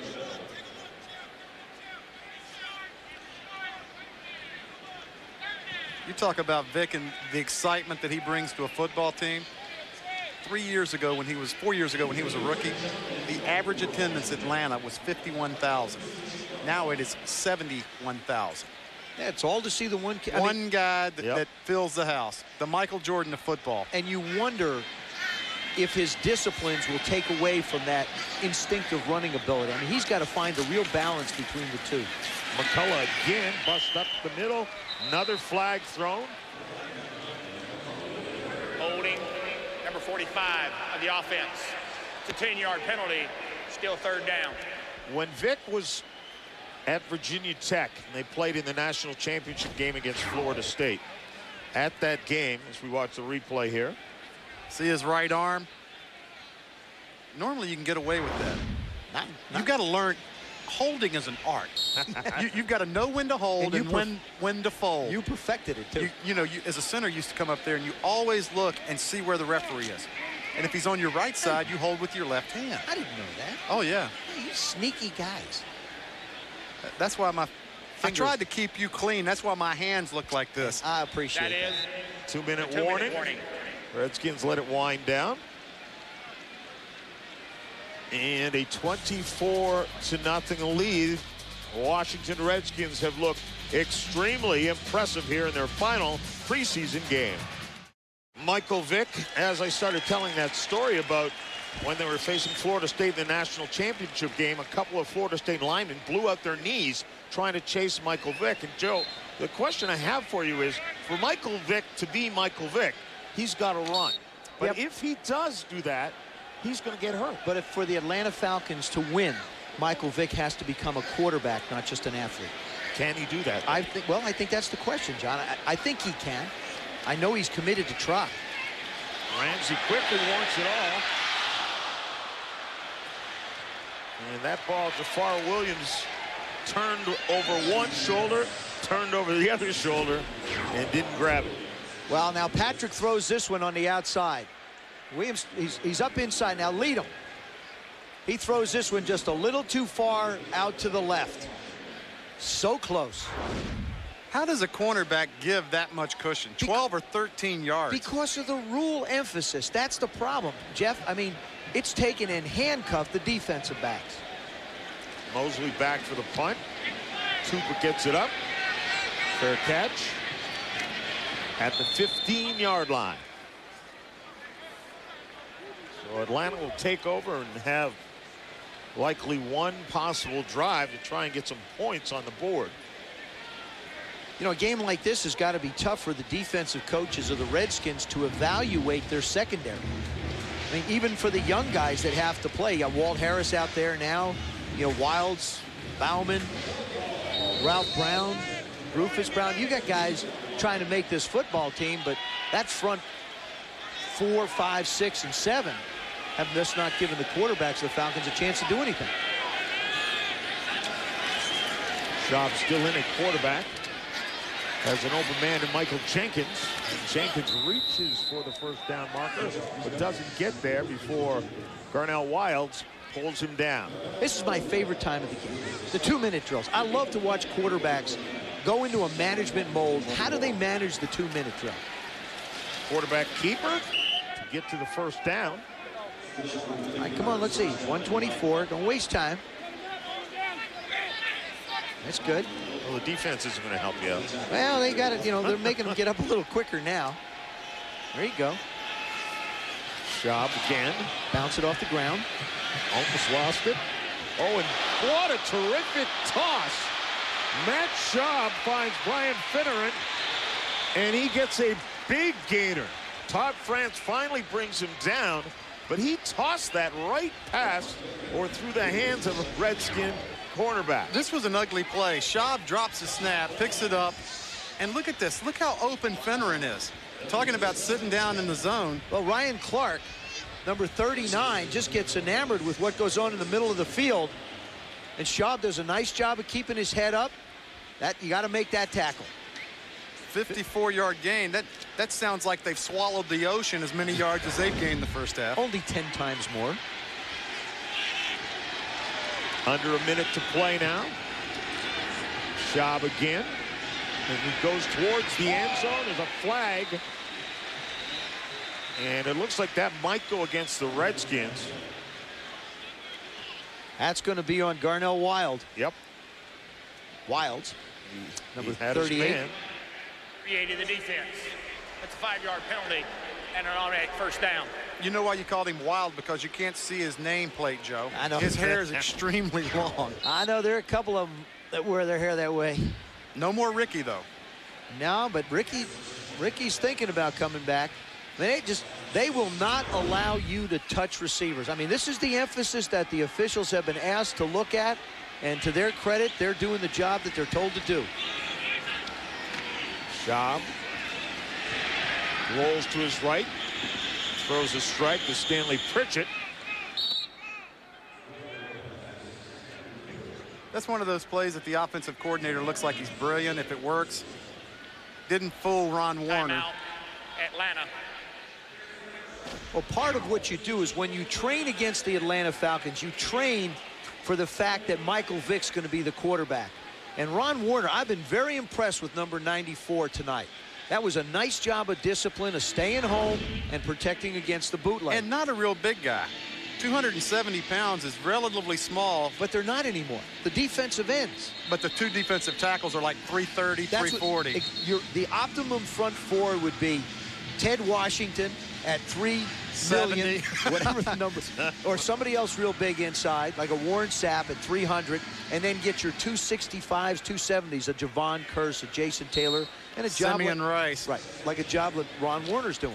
Warren Sapp, but you better have some studs at linebacker. Yeah. Warren Sapp's 300. Only 300? Only 300. Which side? He's diminutive. He can. I didn't say short. Diminutive. Schaub now has pressure on him and is sacked by Ron Warner. All night. I mean, to me, if I look at this football game and I'm a coach, I think to myself, this is a young man out of K-State that's got to make this football team. I mean, he's been relentless. He's made play after play. And he's done it every week. That's the one thing that Gibbs and his staff will see is the consistency. Has he? Played well? This is not a very good job of pass protection. We've got their backup line in there. These are the type of hits quarterbacks cannot take year-round. Well, Patrick Ramsey did for 2 years. And he missed the last five games. Yeah. Exactly. Tell you what, Redskin fans are going to like this guy, Greg Williams. Terrific stand-up guy. Mind you, his philosophy of football, and, you know, I guess it's our turn to reminisce a little, goes back to when Richie Pettibone was the defensive coordinator of the Redskins. Has the same aggressive mindset. 3rd and 16 now. Schaub wants it all and throws it over the head of everybody. And a tremendous job that time by Rashad Ballman, really disguising a corner blitz. They do a tremendous job. We call it window dressing. They come from a long way, too. I mean, these corners, they're not lined up anywhere near the line of scrimmage, and they're coming a long way. Jay Feely will attempt the field goal. 40-yard attempt. This guy is a real neat freak. All his clothes have to be hemmed the same certain way, and kickers are weird anyway. Well, he's a kicker. Why do we have to know that? Obviously, he spends more time picking out his clothes than he does kicking. Can you imagine being his wife? It would have to be absolutely off the wall. Jim Mora taking a look at absolutely nothing going right for his Atlanta Falcons. By the way, I can't imagine being anybody's wife. Here's another one. We played a game similar to what the Falcons are putting on right now. I think Joe was probably still here. And understand, Bugle has toned down a little bit. And at halftime of that game, when we would go into preseason, lost a lot of weight. Starters would play one quarter, the first one. Second quarter, you play, you know, second game, second quarter, on and on and on. Gibbs lets Bugle take us back in the shower, and he screamed. He really had a talking to us at halftime. I don't know whether the Falcon coaches are going to do that, but Alex Gibbs is prone to be a little bit like Joe Bugle when it comes to letting his players know what he thinks. He's been around the league 40 years. 24-0. The Redskins looking terrific, getting them on in the first quarter while the Falcons have been shut down completely. Halftime festivities coming up. Now, from WUSA 9 News, this is the Redskins Halftime Report. Good evening, everyone. I'm Tracy Neal, ready with your 9 News halftime report. The Redskins starting off strong and holding it tonight against the Falcons. Let's talk a little news now. Hurricane Francis is battering the Bahamas tonight with heavy rain, high winds, and rough surf. This massive storm is expected to make landfall along the Florida coastline sometime early tomorrow afternoon. Our meteorologist Topper Shutt has been tracking the hurricane tonight from the Weather Center, and you have some new information, Topper? Yeah, Tracy, we do. And some good news, actually. The storm is now a Category 2. Sustained winds are down to 105 miles per hour, and the pressure continues to rise. We'll show you the latest information we have now. Located about 200 miles still from the lower east coast of Florida and pretty close to the Freeport area in the Grand Bahama. Again, winds are 105. Landfall, as you mentioned, still expected to be tomorrow afternoon, but it may make landfall only as a Category 2. We'll tell you if we can keep our weekend, a holiday weekend, dry, and we'll tell you if Francis will catch up with us next week. Tracy, back to you.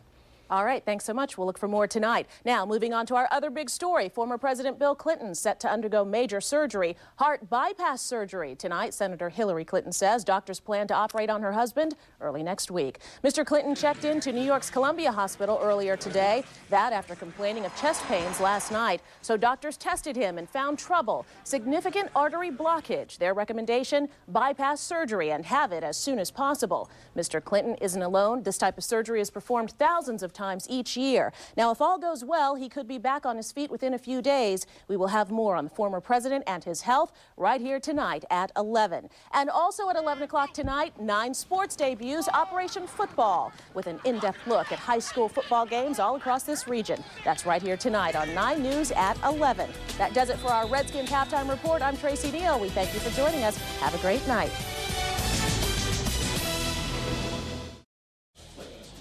Welcome back to FedEx FedEx Field. The Redskins lead it 24-0 at the half over the Atlanta Falcons. Now, when Joe Gibbs started to put together his coaching staff, the man he wanted to lead his defense was Greg Williams, who was a head coach for the Buffalo Bills the past 3 seasons. When he called him, Williams jumped on board, saying he would love to learn from a Hall of Famer. But of course, being a head coach was actually a good thing for him, being the defensive coordinator. He told me earlier this week that he liked the idea of just being able to focus on one aspect of the game, and that's the defense, and not having to worry about everything on the field. So this is a great opportunity for him, but it's not the end of coaching for him. Of course, he wants to go back to being on top.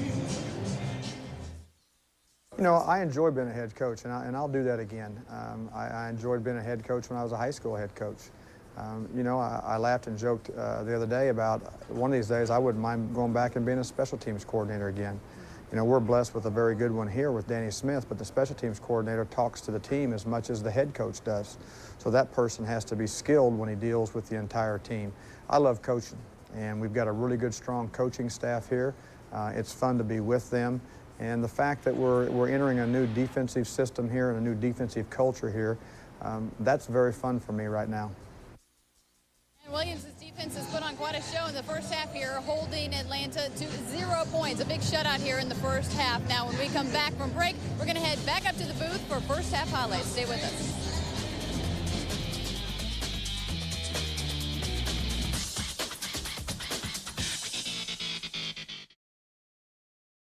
John Saunders, Joe Theismann, and Jeff Bostic. And Joe Gibbs is a pretty happy man right now. He has a 24-0 lead in the final preseason game. Just about nothing went wrong for the Redskins in that half. They really had it going early. Their offense was clicking. Their special teams played very well. Their defense applying pressure on Michael Vick. And, you know, Atlanta, if you take away the 57-yard pass before the end of the half, had 36 yards of offense. I like what they did offensively, in the offensive line in particular, the Redskins. They did a real nice job. Jim Molinaro filling in for Chris Samuels at the left tackle position. Dockery looked real good on the left side. It's a nice, solid left side. There's the big guys. Good job by their offensive line. Very steady. A couple of rushing touchdowns by Liddell Betts, and, of course, pressure by LeVar Arrington making a world of difference. Here you get an idea just how well that offensive line did perform. Right side, he starts out, now cuts back. Good job by the tackle and guard on the left side. Come back, same thing. Cut to the right, move back behind the big guys on the left. And then look at the pressure that LeVar Arrington brings. Knocks Michael Vick to the ground. Antonio Pierce sees it, scoops it up, goes in for another touchdown. The Redskins just opened this up and blew it out in the first quarter. They certainly did, and that's why they have a 24-0 lead. Joe Bugel obviously happy with what his offense has been able to do. And right now, for a lucky fan, they're going to get a call from Jeff Bostic.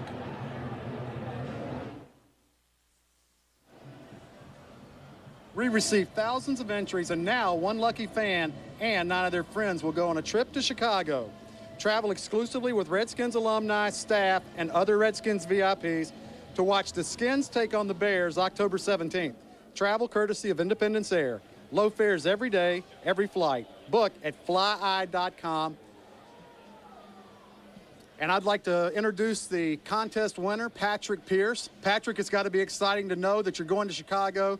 Going to see the Redskins play out there October 17th. Oh, absolutely. Ready for Coach Gibbs to bring the team back. Tell me where you live. Arlington, Virginia.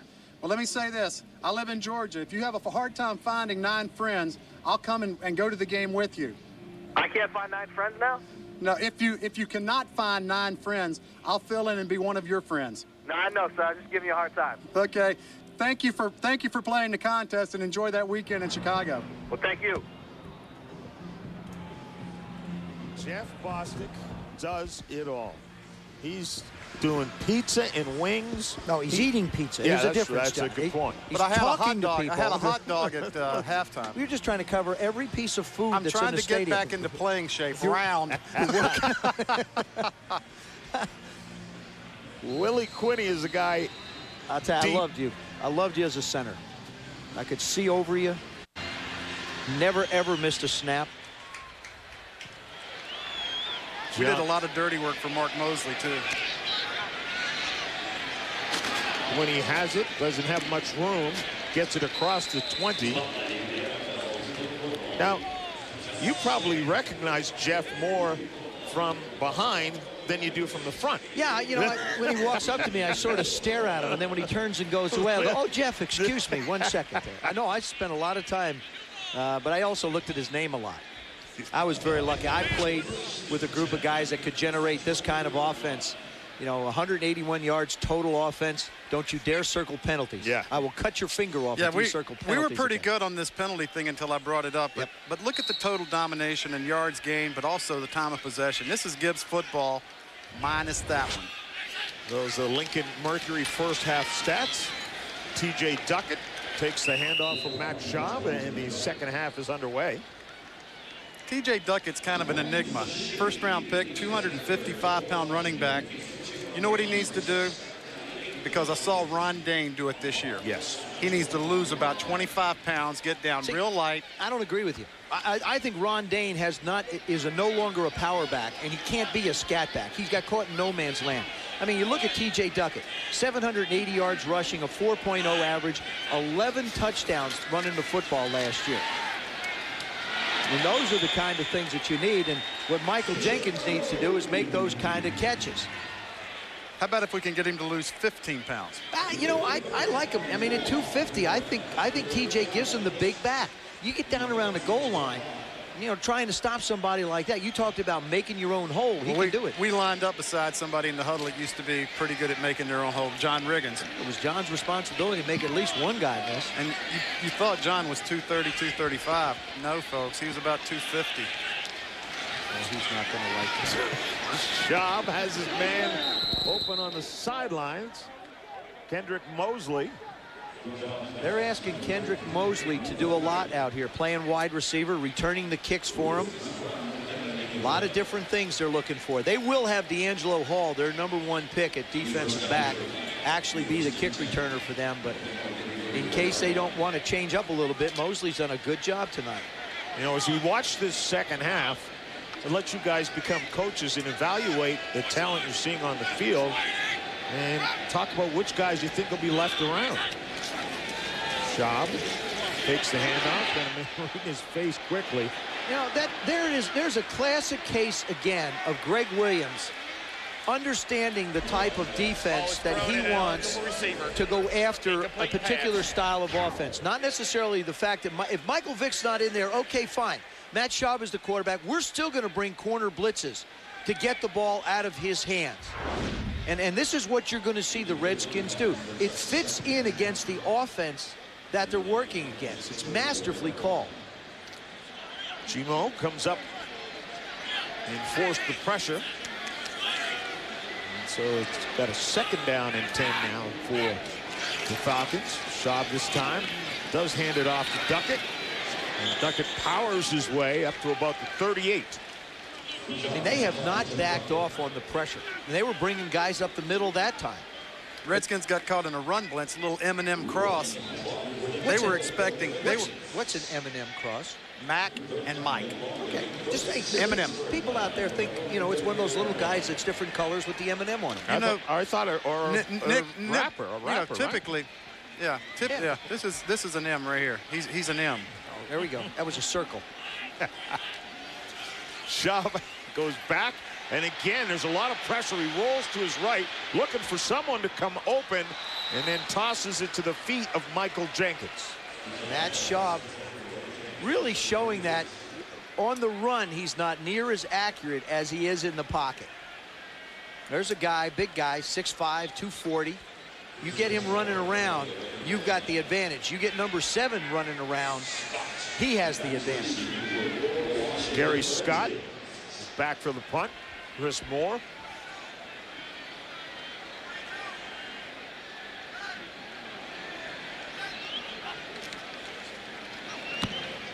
Redskins don't bring anybody. Scott goes to his left to get the ball, fields it at about the 17. Now just trying to dance his way for some time, and he's finally cut down.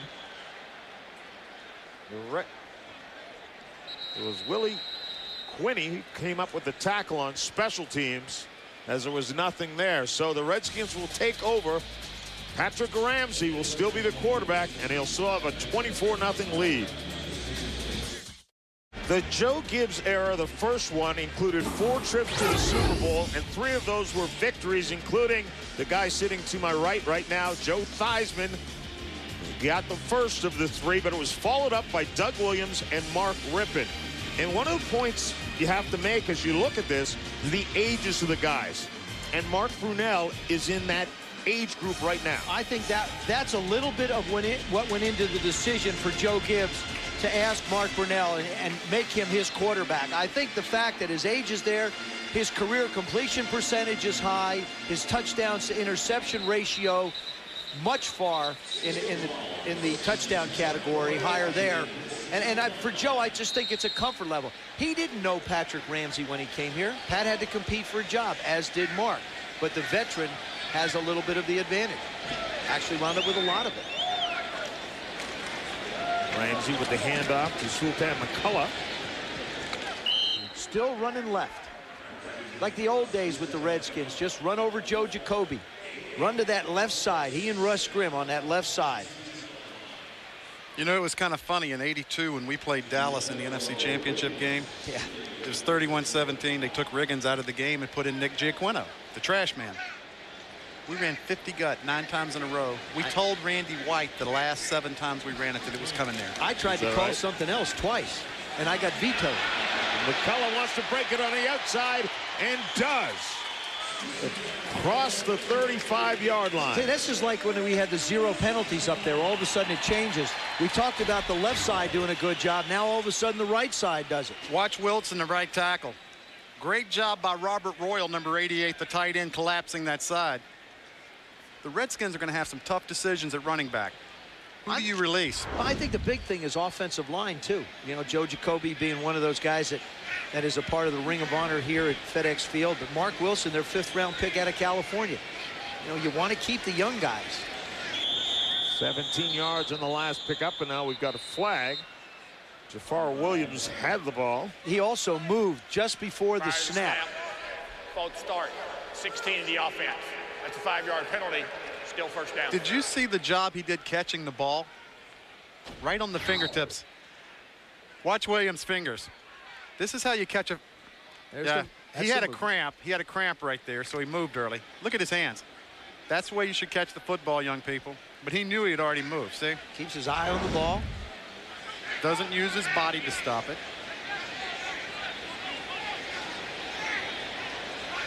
It's a 1st and 15 now. Ramsey hands it off to Liddell Betts, who doesn't get much of anything. Well, when you look at the Redskins running back situation, Clinton Portis isn't going to play. Rock Cartwright couldn't play. John Simons couldn't play. So you got, and Chad Morton is a 3rd down back and kick returner. So it's going to be Liddell Betts and Sultan McCullough. Those are the 2 guys that are going to wind up carrying the football for him. Brian Kozlowski is the H-back. Had a good, solid preseason, Clinton did. He's going to be averaging that many carries per game. And I think he can handle it all, too. Ramsey had pressure, stepped up in the pocket, and threw it to McCullough, who dropped it. Patrick Ramsey has to feel like a guy that's been snake bit. He's got a receiver jumping off sides. He read a hot blitz out one time. The guy dropped it. This time he steps up in the pocket. Nice job surveying the field. All right, don't go downfield. Let me step up, unload it, let him make a play. Boom, on the ground. But you know what? Having made the decision that Brunell is a starter, he looks like a different quarterback. It's almost like an anvil's been pulled off his head. He realizes all he can do is go out and learn the system and be ready in case he's called upon. And he's back again and again, steps up in the pocket, has a man open, Sultan McCullough. It gets it up near the 1st down. McCullough did a tremendous job of keeping his feet inside. Watch how close his feet are to the sideline. There you go. You want to take the wide receiver, take the corner and the safety with him. So that when Patrick has to scramble, now he steps up. He knows that area's been cleaned out. Now McCullough, a little stutter step. Good job reaching for the 1st down. Huge pickup for the Redskins to keep this drive alive. Ramsey gives it to McCullough. And not much there.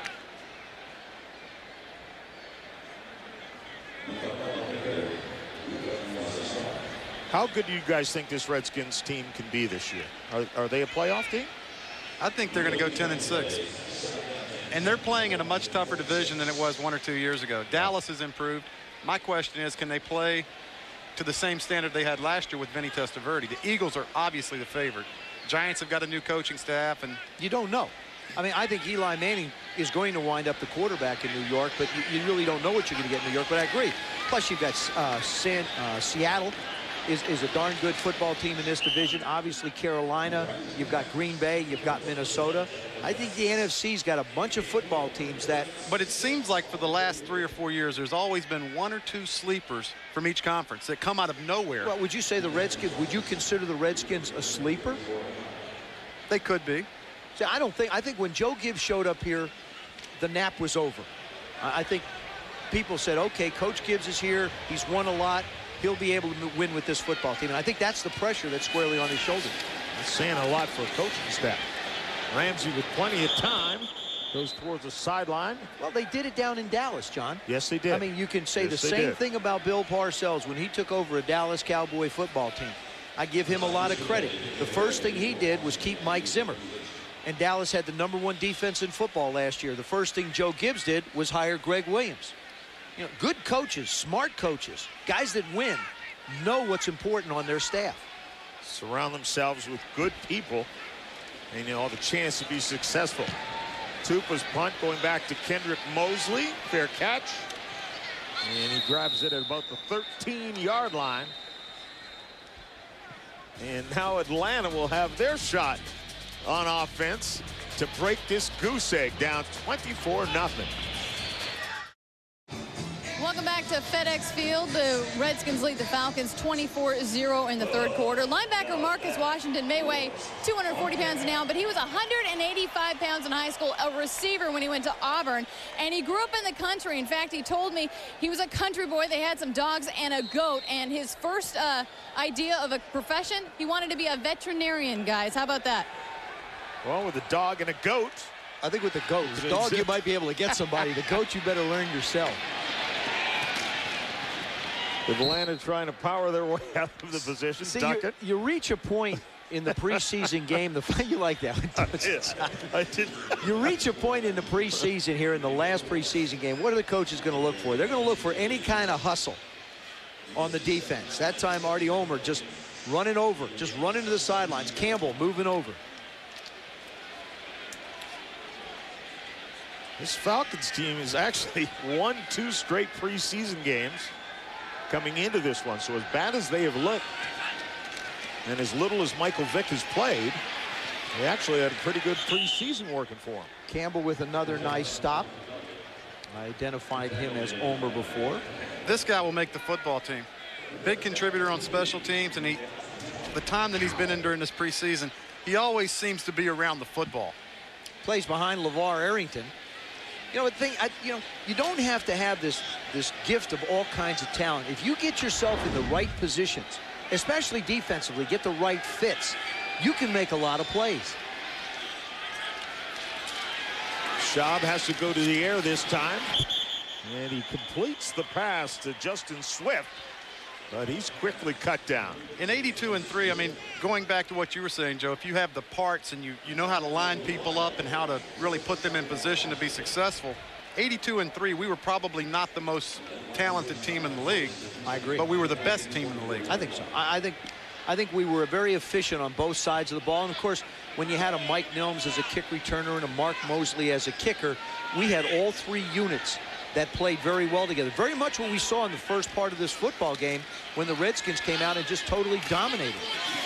You had linebackers like a Kerry Campbell. Yep. Neil Olkowitz was very much like a Kerry Campbell. Antonio Pierce is that way. You know, Michael Barrow, not a big guy, only about 6'1", wind up playing in the middle. You know, Richie Malott, who played there, like a Marcus Washington on the strong side. Charles Mann, a little bit like a Ronaldo Wynn or a Reagan Upshaw, not the biggest guy. Dexter Manley, incredible athlete. 6'3", 265, and ran 4.5. Used him as wingmen to cover punts. He and Monty Coleman. And you couldn't cut him. you couldn't catch him. Duckett, good run. Breaks that one free. I actually saw Dexter at a basketball game this year in Houston. Seems to be doing better with his life. Yep. Certainly glad that he's getting it going. He looked very healthy. There's that cross. There's that M&M you talked about where the middle linebackers cross again. Got caught in the blitz. They've done that a few times. Redskins have tried to bring pressure up the middle, and Atlanta's sort of cut to the outside. Schaub will hand it off again. And again to T.J. Duckett, who is the type of back who can take a lot of carries. Ryan Bisciotti, the rookie out of UCLA, with penetration on the inside. You look at the, and to me, this is where a guy like Bisciotti and Killings, the young guys, you know, Joe Salovey has been around for 6 years, played San Diego. Brandon Noble played in Dallas. I mean, you've got guys that have experience. So a young guy like Bisciotti, maybe he doesn't make it here, but there are a lot of people that need football players. Schaub going to the air this time, and a terrific catch by Jimmy Ferris, who had to leap up to grab that thing. Of course, the Redskins and every other team in the league has to cut down on Sunday. Starting on Monday, they'll have their 53, and they'll also have, they upped the practice squad this year from 5 to 8 now, yep. Which makes sense.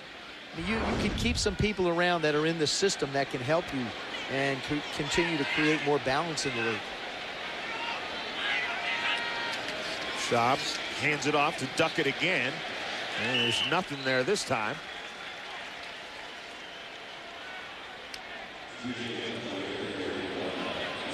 Now, Matt Schaub on the depth chart is listed as the third quarterback, but I have a feeling that with the way he has played this come opener, opener, he will be number 2. Yeah, he will not be the third quarterback. Don't agree with you, boss. Ty Detmer's got too much experience. He's the holder.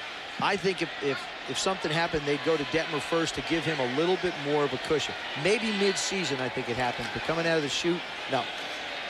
Schaub rolls, plants his feet. That ball was tipped. Nice job by Darrell Wright, number 74. That time, all he had to do was get in Matt Schaub's way. He doesn't have to do it. He doesn't have to tackle him. He doesn't have to put him on the ground.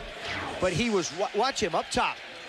Number 74 comes down the line, now moves on back out. See, got his hands up just a little bit, makes Matt Schaub throw it away. That's just an excellent job by a defender. Like I'm saying, you don't have to make a play. You can make the quarterback make a bad one. 3rd and 11 now. And Schaub steps up and flags go flying. Michael Jenkins was the intended receiver. Schaub got crushed after he released the ball. And we're going to have some sort of holding. Prior to the pass, holding 38 defense. That's a 5-yard penalty and an automatic first down. Darnell Wilds. Number 38 may very well be signing his bus ticket. 2 penalties tonight. Right there, it's past the 5 yards. That's what the officials are going to crack down on. And as a defender, you know it. Well, I've talked to defensive guys around the league, and then one of the things that concerns Joe Gibbs, he's an offensive guy, is the consistency with which officials are going to call that particular penalty. And in talking to defensive coaches, they say, hey, the guys with good feet, corners with good feet, are not going to be affected as much as guys who are not as good athletes with as good a feet. Well, there's some movement on the line there, and another flag goes flying as T.J. Duckett takes it. At one point in the first half, did we put up a stat that showed that there were no penalties? We put it up, but somebody circled it. Oh. Somebody brought like the attention to it. Offside defense. Number 74. I'm wondering who that might have been. Penalty. Bosco with his nifty little circle sort of brought the penalties raining down on us from Greg Williams. Flags have been flying. If they ever played since. perfect games, coaches would have nothing to correct, okay? So I did them a favor. Why would you have a meeting on Monday, right, Boss? Exactly. You can take Monday and Tuesday off, come back Wednesday, and get ready for Tampa. 2nd and 7 now.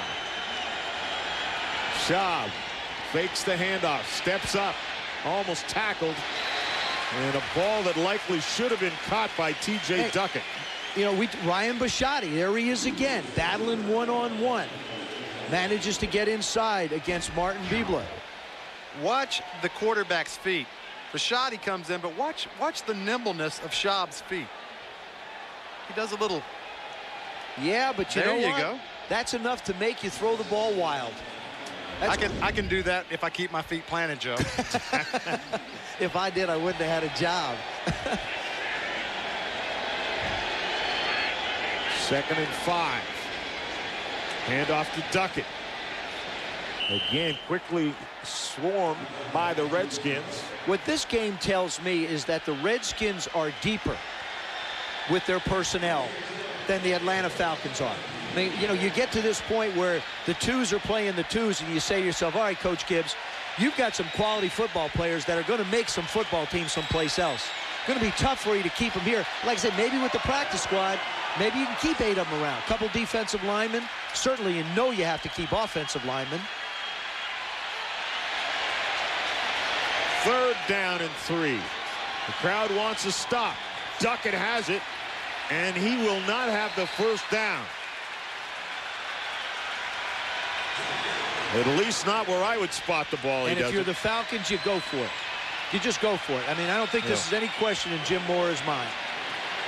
With the score where it is, the type of game it is, coming down here to the end of the 3rd quarter. Do you think the fans are bored? They're currently doing the wave. That hasn't been around for a few years. I'm impressed with the score of this game. Look, this place is still almost full. These are Redskin fans. That's what makes it so special being here. Schaub goes to the air. They only needed about 1.5 yards, and he wanted to slant across to Michael Jenkins. Nothing doing. Hand on the ball, and they turn it over on downs. 1:27 left in the 3rd quarter. 24-0. 13-play drive. We talked about the quarterbacks that won Super Bowls. How about the Hogs that were in front of them? Jeff Bostic, of course, one of those Hogs. George Stark, the grandfather of the Hogs. Who coined the name? Joe Bugle. It was Joe Bugle. Joe Bugle called us the Hogs in training camp of '82. And George Stark said, what a great marketing opportunity. Ramsey hands it off to McCullough. You go back to 1982, the year we went to the Super Bowl for the first time, and in Joe Gibbs' 2nd year, we had our wide receivers were called the Smurfs. Our offensive line was called the Hogs. Our linebackers came off the plane dressed in battle fatigues. John Riggins wore a top hat, tails, and the tuxedo to a party for Mr. Cook. I mean, I felt like the ringmaster of the circus. And our defensive backs should have been called the Pearl Harbor crew. They got burned so much deep. Terrible. Do you remember how many bombs we gave up that year? Oh, gosh. We scored 541 points or something ridiculous. Terrible. Ramsey looked right first. He's pressure on him, and he is hit as he releases the football, and it comes up short, incomplete. You know the shame during our era, Joe? It was not winning the Super Bowl in '83. That was a very good football team, and had they won that Super Bowl, would have gone down as one of the top 2 or 3 teams in NFL history. I think it would have been considered the greatest offensive team in the history of football. I mean, at that time, we'd scored 541 points.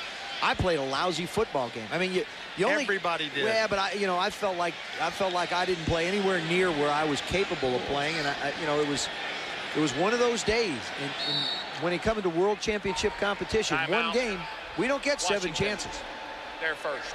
Well, the Oakland Raiders had a guy running pretty well that day. Yeah, didn't I hate him too. Marcus Allen. Hate that guy. To this day, good friend, I hate him. 24-0 Washington. Welcome back, John Saunders, Joe Theismann, Jeff Bostic, and Kelly Johnson here. Washington with a 24-0 lead. And that's not just Gatorade. That was Redskin Gatorade. Did you see the bucket? We can go back to that shot before. No, we can't, because we're playing football. We don't live in the past here. We're progressive. I'm kind of curious about what he's talking about. He has no idea. I used to deal with this in the huddle all the time. Ramsey steps up. Throws a nice strike to McCullough. How can you tell the difference between regular Gatorade and Redskin Gatorade. Yes. Well, it is Redskin There it Gatorade. is. See right here? Yep. If you had a magnifying glass right underneath there, okay, that says Redskins. So that's Redskins Gatorade. Wow. See? Yeah. Your eyes are not as sharp as they once were, young man. Now, look, I can read that. Okay. Now I can. When But they zoom in that close, I'm all right. I thought it was some special formula. I or did. something. Everything is Redskin, though. It's Redskin weather with Joe Gibbs. It's Redskin type of football with Joe Gibbs. Redskin Gatorade bottles. And it's Redskin family. It's everything Redskin. McCullough again, who's McCullough trying to make himself a part of that family. 58 yards rushing and 24 yards receiving. Pretty nice evening in a backup position as the third quarter comes to an end, and the Redskins still with a 24-0 lead. Ramsey still the quarterback. Preseason winding down. Welcome back to FedEx Field. Redskins lead it 24-0 to the start of the fourth quarter. Now, Chad Morton, of course, is the Redskins' top returner and running back. But in college at USC, he actually played cornerback, safety, wide receiver, running back, and returner, of course. He said it was extremely tough. In the middle of practice, he would have to change jerseys. And he also told me it was tough on his body because each position used different muscles. So he's extremely sore every day. And, of course, he was drafted as a cornerback by the Saints. Go figure, guys. Well, jack of all trades will keep you around the NFL for a while. Well, I'll tell you, Sonny Jurgensen told me a long time when I came into the league, because I was playing running back, wide receiver. He said, jack of all trades, master of none. Find one that you're good at and stick to it. Fortunately for Chad Morton, opportunity to do a lot of different things. There's the red man. Sonny Jurgensen. Most incredible thrower I've ever seen in my life. That man could throw a football like nobody that's ever played this game.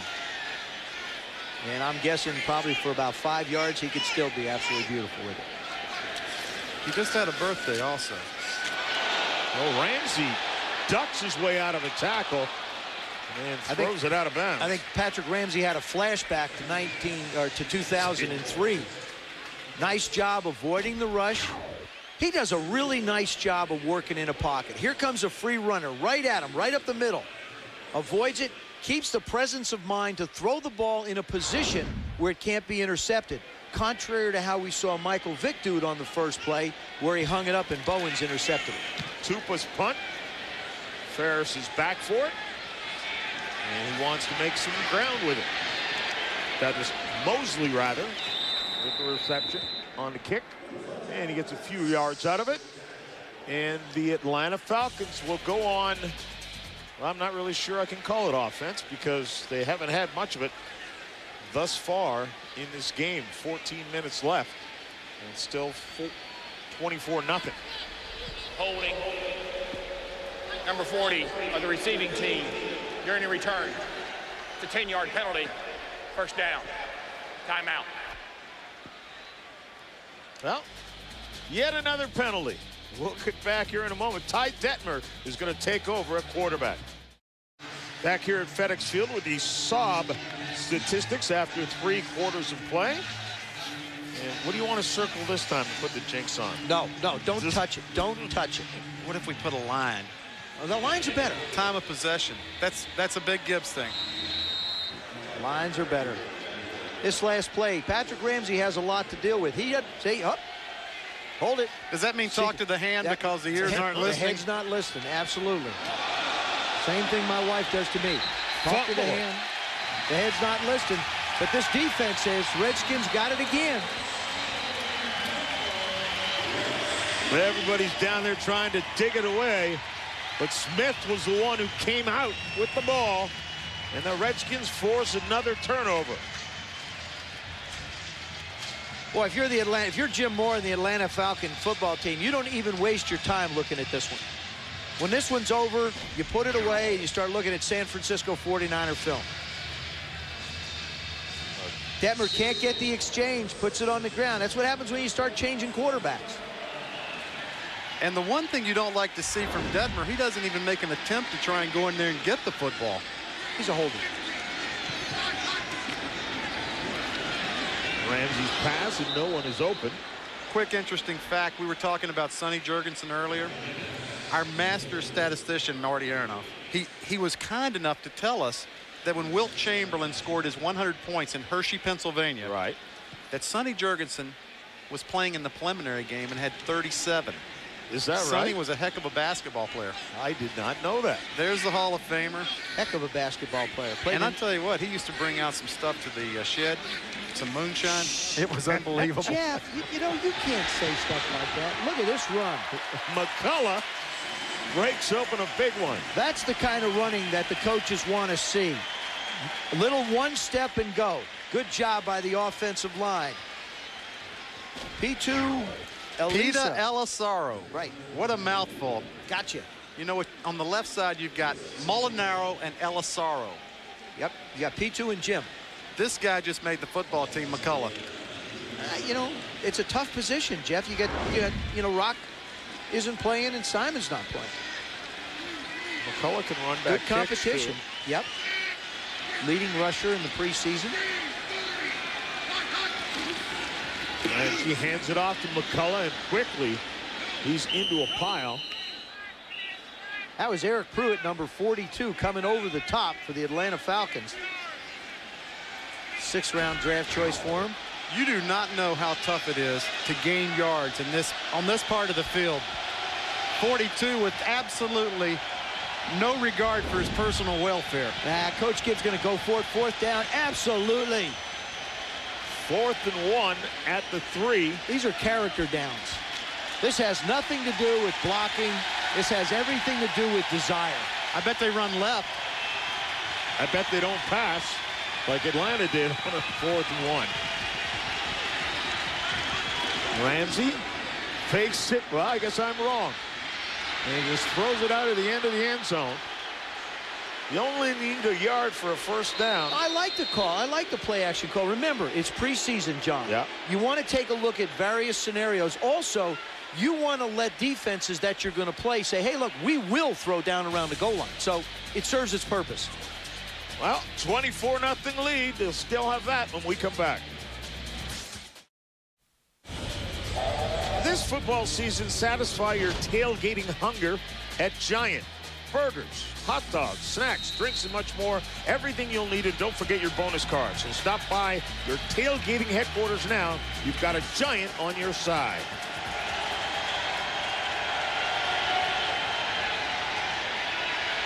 And Quincy Wilson comes out of the pack, loses the ball, but I think, well, I don't want to make the call this time. Yeah, you know what? I like that. You think it came out before? Rashad Bauman came up and put a hit on him. I think what you do, there's the... He hurt himself. Well, I hope it's just a cramp. I mean, usually when a guy's doing that, possibly a cramp. You're hoping. And these are the type of plays, Joe, that get a rookie cut. Quincy Wilson, famous father, right. Otis Wilson, the linebacker, head on the football and fumbled it on the ground. And that is the right call. His knees had not touched, nothing had. And so the Redskins will go back on the offense. Welcome back to FedEx Field. Atlanta zipped Washington 24, all their points scored in really the first 11.5 minutes. That's Joe Gibbs and his coaching staff. To his immediate right is Don Bro. To his left, Joe Bugle. And to the right of Don Bro is Rennie Simmons. All men that have coached with him in his first tenure here in Washington. McCullough is cut down. It almost reminds you of the commercials that are running now. Hey, we're getting the league back together. You can just see Joe Gibbs making all the phone calls. Well, you know what? He brought him in on the offensive side because these are people that he believed in, knows his philosophy, and he has confidence in. On the defensive side, he did the same thing when he coached here. That was autonomously. That was Richie Pettibone's side of the football. You know, Joe really worries about the offensive side and lets Greg Williams handle the defensive side, and Greg is a former head coach, so you know it's in good hands. Ramsey hands it off to McCullough, and sometimes McCullough is getting a lot of work. The other thing with Gibbs bringing back that coaching staff, Don Bro had only been out of football 1 year, and he was with Carolina. Rennie Simmons was with the Atlanta Falcons. Joe Bugle was with the San Diego Chargers. They had been in football, and they were very familiar with how the game had changed and some of the nuances with blitzes, and could really bring Coach Gibbs up to speed with it quickly. Well, the funny thing about Don Bro, the white-haired gentleman right there, Don was had filed for Social Security. So he had to write him a letter and say, no, I don't want my money now. I'm really not retired. I'm back working. I changed my mind. Yeah. Hand it off to McCullough again. And a tireless worker he is. He was unbelievable when we were around, particularly short yardage and goal line. His research on short yardage and goal line was thorough. See, the other thing about Coach Bro was he was the man because we didn't have communicators in our helmets. So the coaches couldn't talk to us directly, but yet Don Bro was the man responsible for signaling in all the signals to Mark Rippon, to Doug Williams, and to myself for the offenses that were run by Joe Gibbs. And he used to walk around the room. If you'd have taken pictures of him, you thought the man was a Looney Tune because he was always signaling something, touching his head, his shoulders, his nose.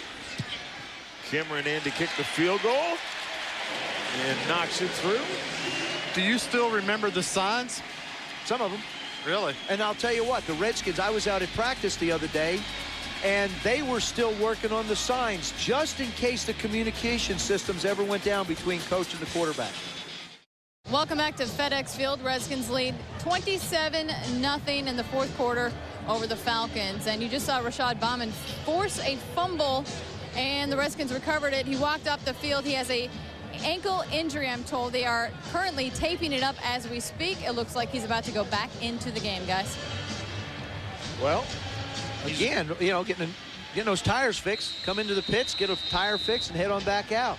Well, Joe Gibbs, I mean, when he was at NASCAR, he won a Daytona 500, right? Yep. Won a couple of NASCAR championships with Bobby Labonte and Tony Stewart. And with his new contract, he can buy a lot of racing tires. Quinney fights his way out of a tackle. There's flags. He's got some room on the sidelines. He gets it to the 40. But there's a couple of flags on the play.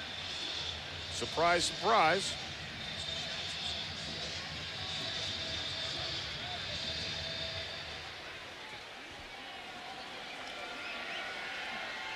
They'll talk it over.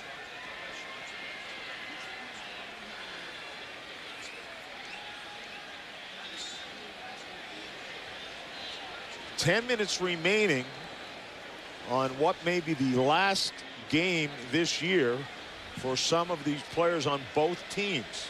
The cut down is Sunday afternoon at 4 o'clock. Teams have to be down to 53 plus the 8. 2 fouls on the play. Holding 94 of the offense. Illegal block below the waist. Personal foul. Excuse me, on the kicking team. 37.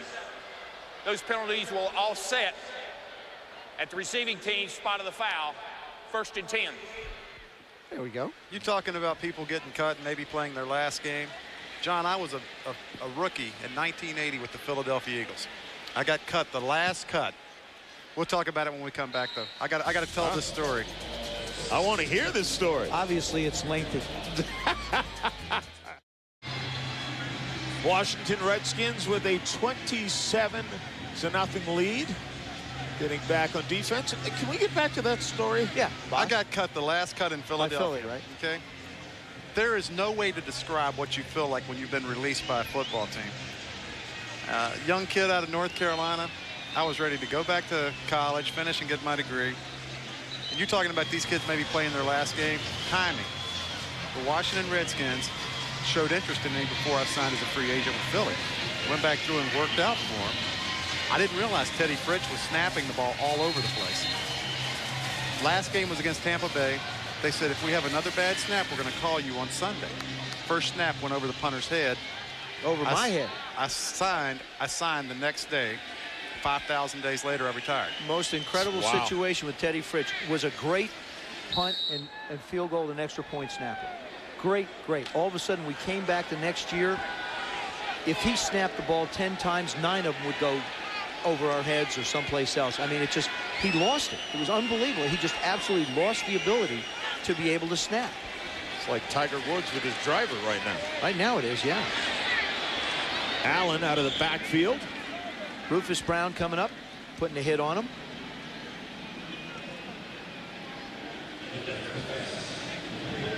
Rue Brown.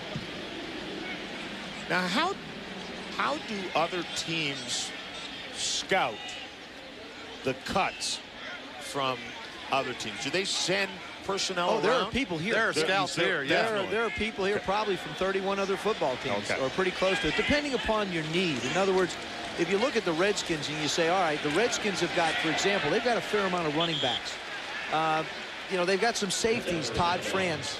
You know, Ryan Clark's a third-year guy, but you got to figure Lott, Taylor, and Bowen will be here, right? So now you're in a situation where you look at, let's say, a Rufus Brown, for example. It's a corner. Am I looking for that particular position? Then I'll go to the Redskin game because I'll get a chance to look at these guys. Here he comes up to put the hit. This is what's known as just like, where am I? All right. Hello. Is this the ground? I don't know. Ooh, whoops. We'll bump into somebody. Pocket collapses on Detmer, and he goes down. Demetric Evans, that's what we were talking about. I mean, I really think the strength of this Washington Redskin football team lies in the front seven of their defense. If you were going to say what's the strongest part of this football team, it not only is the starters, but you know, guys like Evans, guys like Bisciotti, guys like Warner. These three guys have really shown up tonight. Got two guys wearing the number 71 as well. Long snapper Ethan Albright, number 71. So what does that mean? Ball loose on the field. It'll roll out of bounds at the 31-yard line. It means they have too many players. And they give them. See, I was going to say. You got to figure out whether they're offense or defense. That's the toughest part. But sometimes. you don't like being one of the guys who has two guys. You don't like being a receiver. You don't like being a receiver wearing 14. So that's not a good sign. 16, 14. Those are tough numbers. The only one that got away with 19 was Keyshawn. And the only one that's going to get away with it this year with the Redskins is James Thrash, because come opening day, he's going to have an 80s number.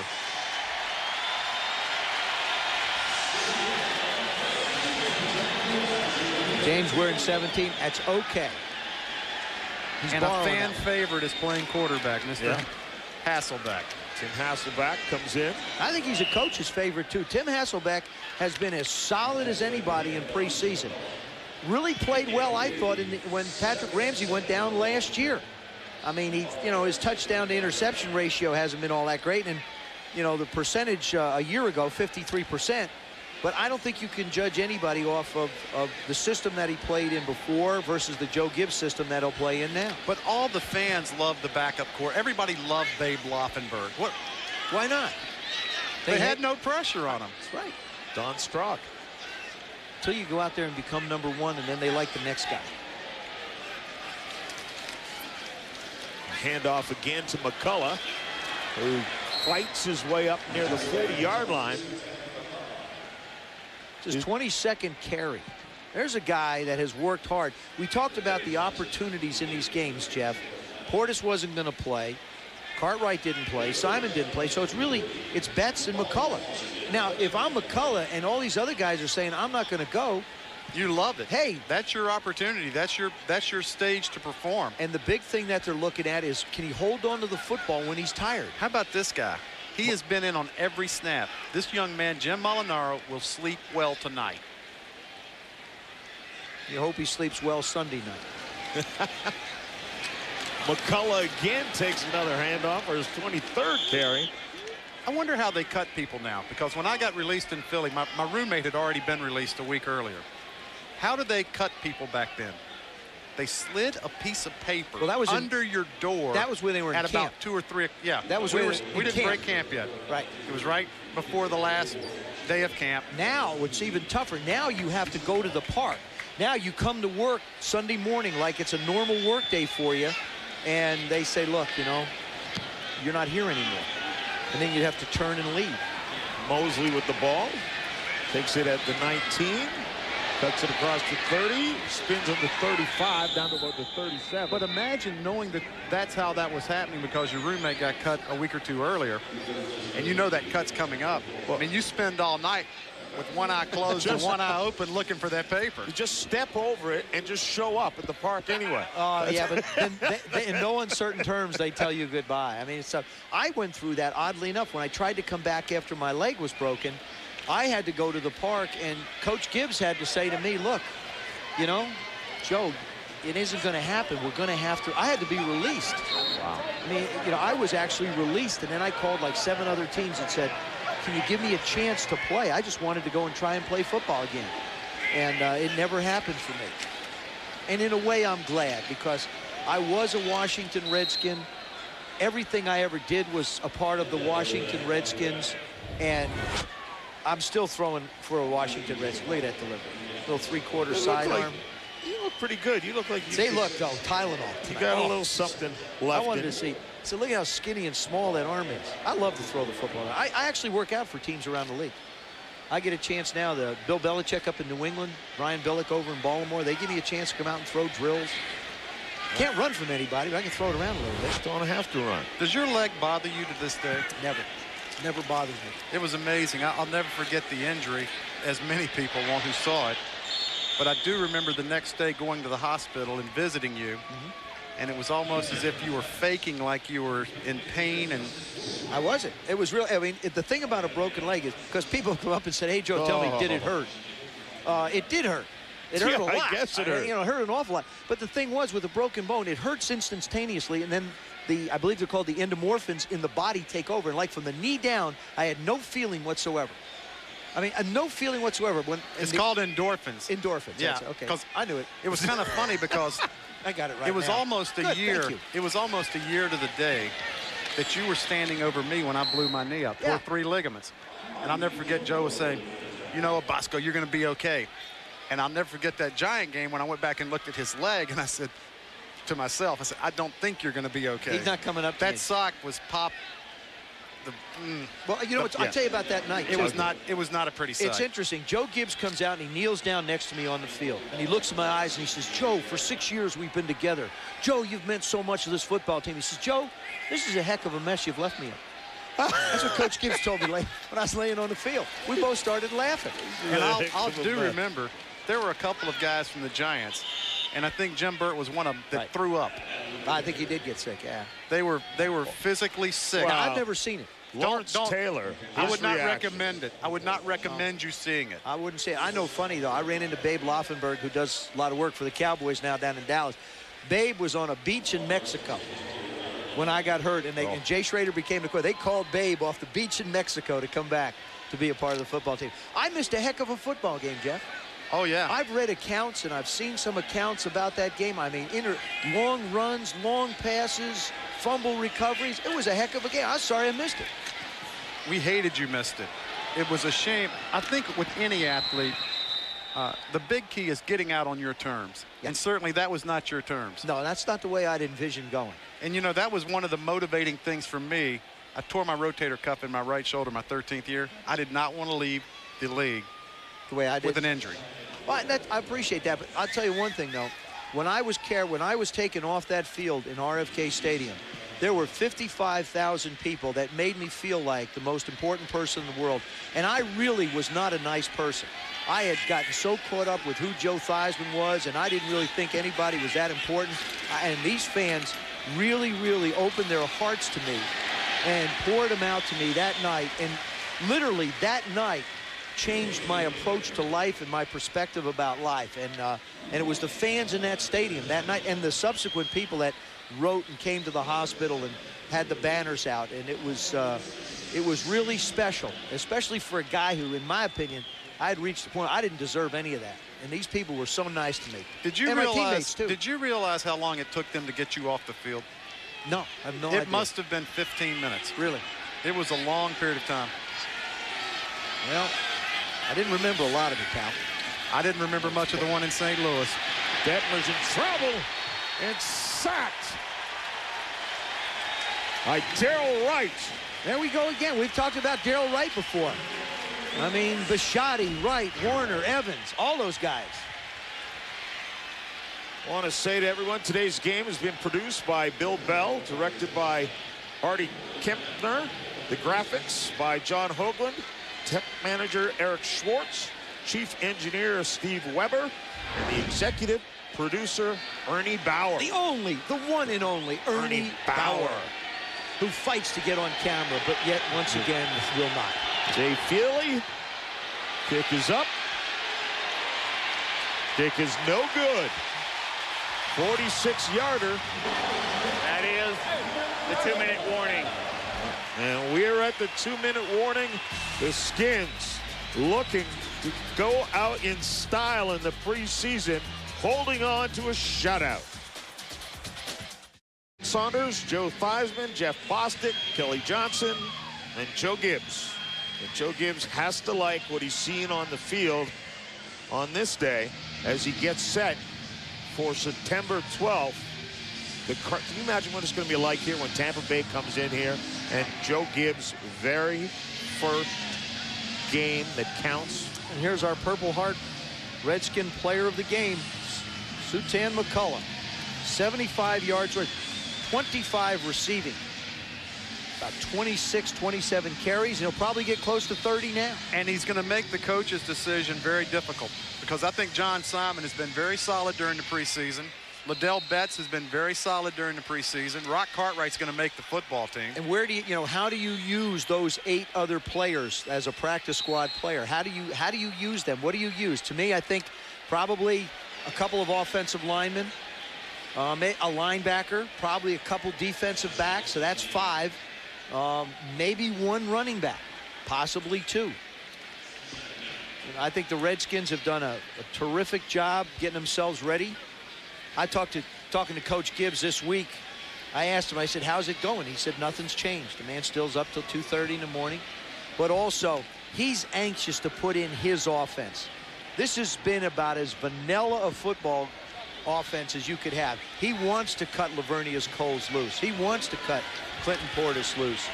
And I always felt like with Joe Gibbs, one of the things that was very understated about him was his ability to put people into very unique positions and packages. We see it out of John Gruden down in Tampa. Joe Gibbs is equally as qualified a coach offensively to do the same thing with his personnel. And you know what he's great about? He is able to take guys that may want to be starters, and he'll make them special teams guys. And everybody understands their role. Everybody knows what their role is for the football team. And he used to always say this, there's no I in team. He says, team comes first. Your personal wants and wishes, I don't really care about. All he cares about is winning. Winning.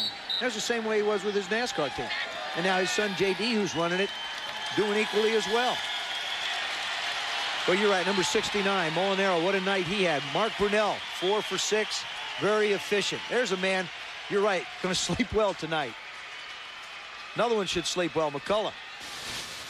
There's a lot of guys on that field right now that won't, because believe me, this is the toughest time of the year for head coaches in the National Football League and for players, because they realize the importance of what they've gone through for the last 6 or 8 months. So it's a big, big time in football players and coaches' lives. A lot of nervous people down there. Let's go down to the field to Kelly Johnson. All right, Coach, congratulations. Preseason is over. Yeah. How did you like finishing it this way? Well, it's a good way to finish it. Our guys, I think, were real disappointed last week. They bounced back this week. All this is behind us now. I just want to get in there and see who's nicked, and now we start the real serious stuff. First string offense and defense really dominated in this game. What did you like out of that? I think we'll look at the film, but I think we're solid. We're solid. Was it important to see Brunell go out there, lead that first drive of the game, put up some points on the board at a 78-yard drive? Yeah, that was big. The defense played, made some big plays for us. So I think the biggest thing now is that's in the past. We got to focus on next week and get started. All right, thanks for joining us, Coach. Joe Gibbs, let's throw it back upstairs.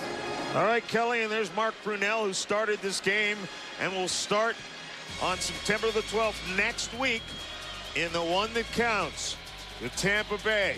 When we come back, we'll have some final thoughts on the final preseason game of the season.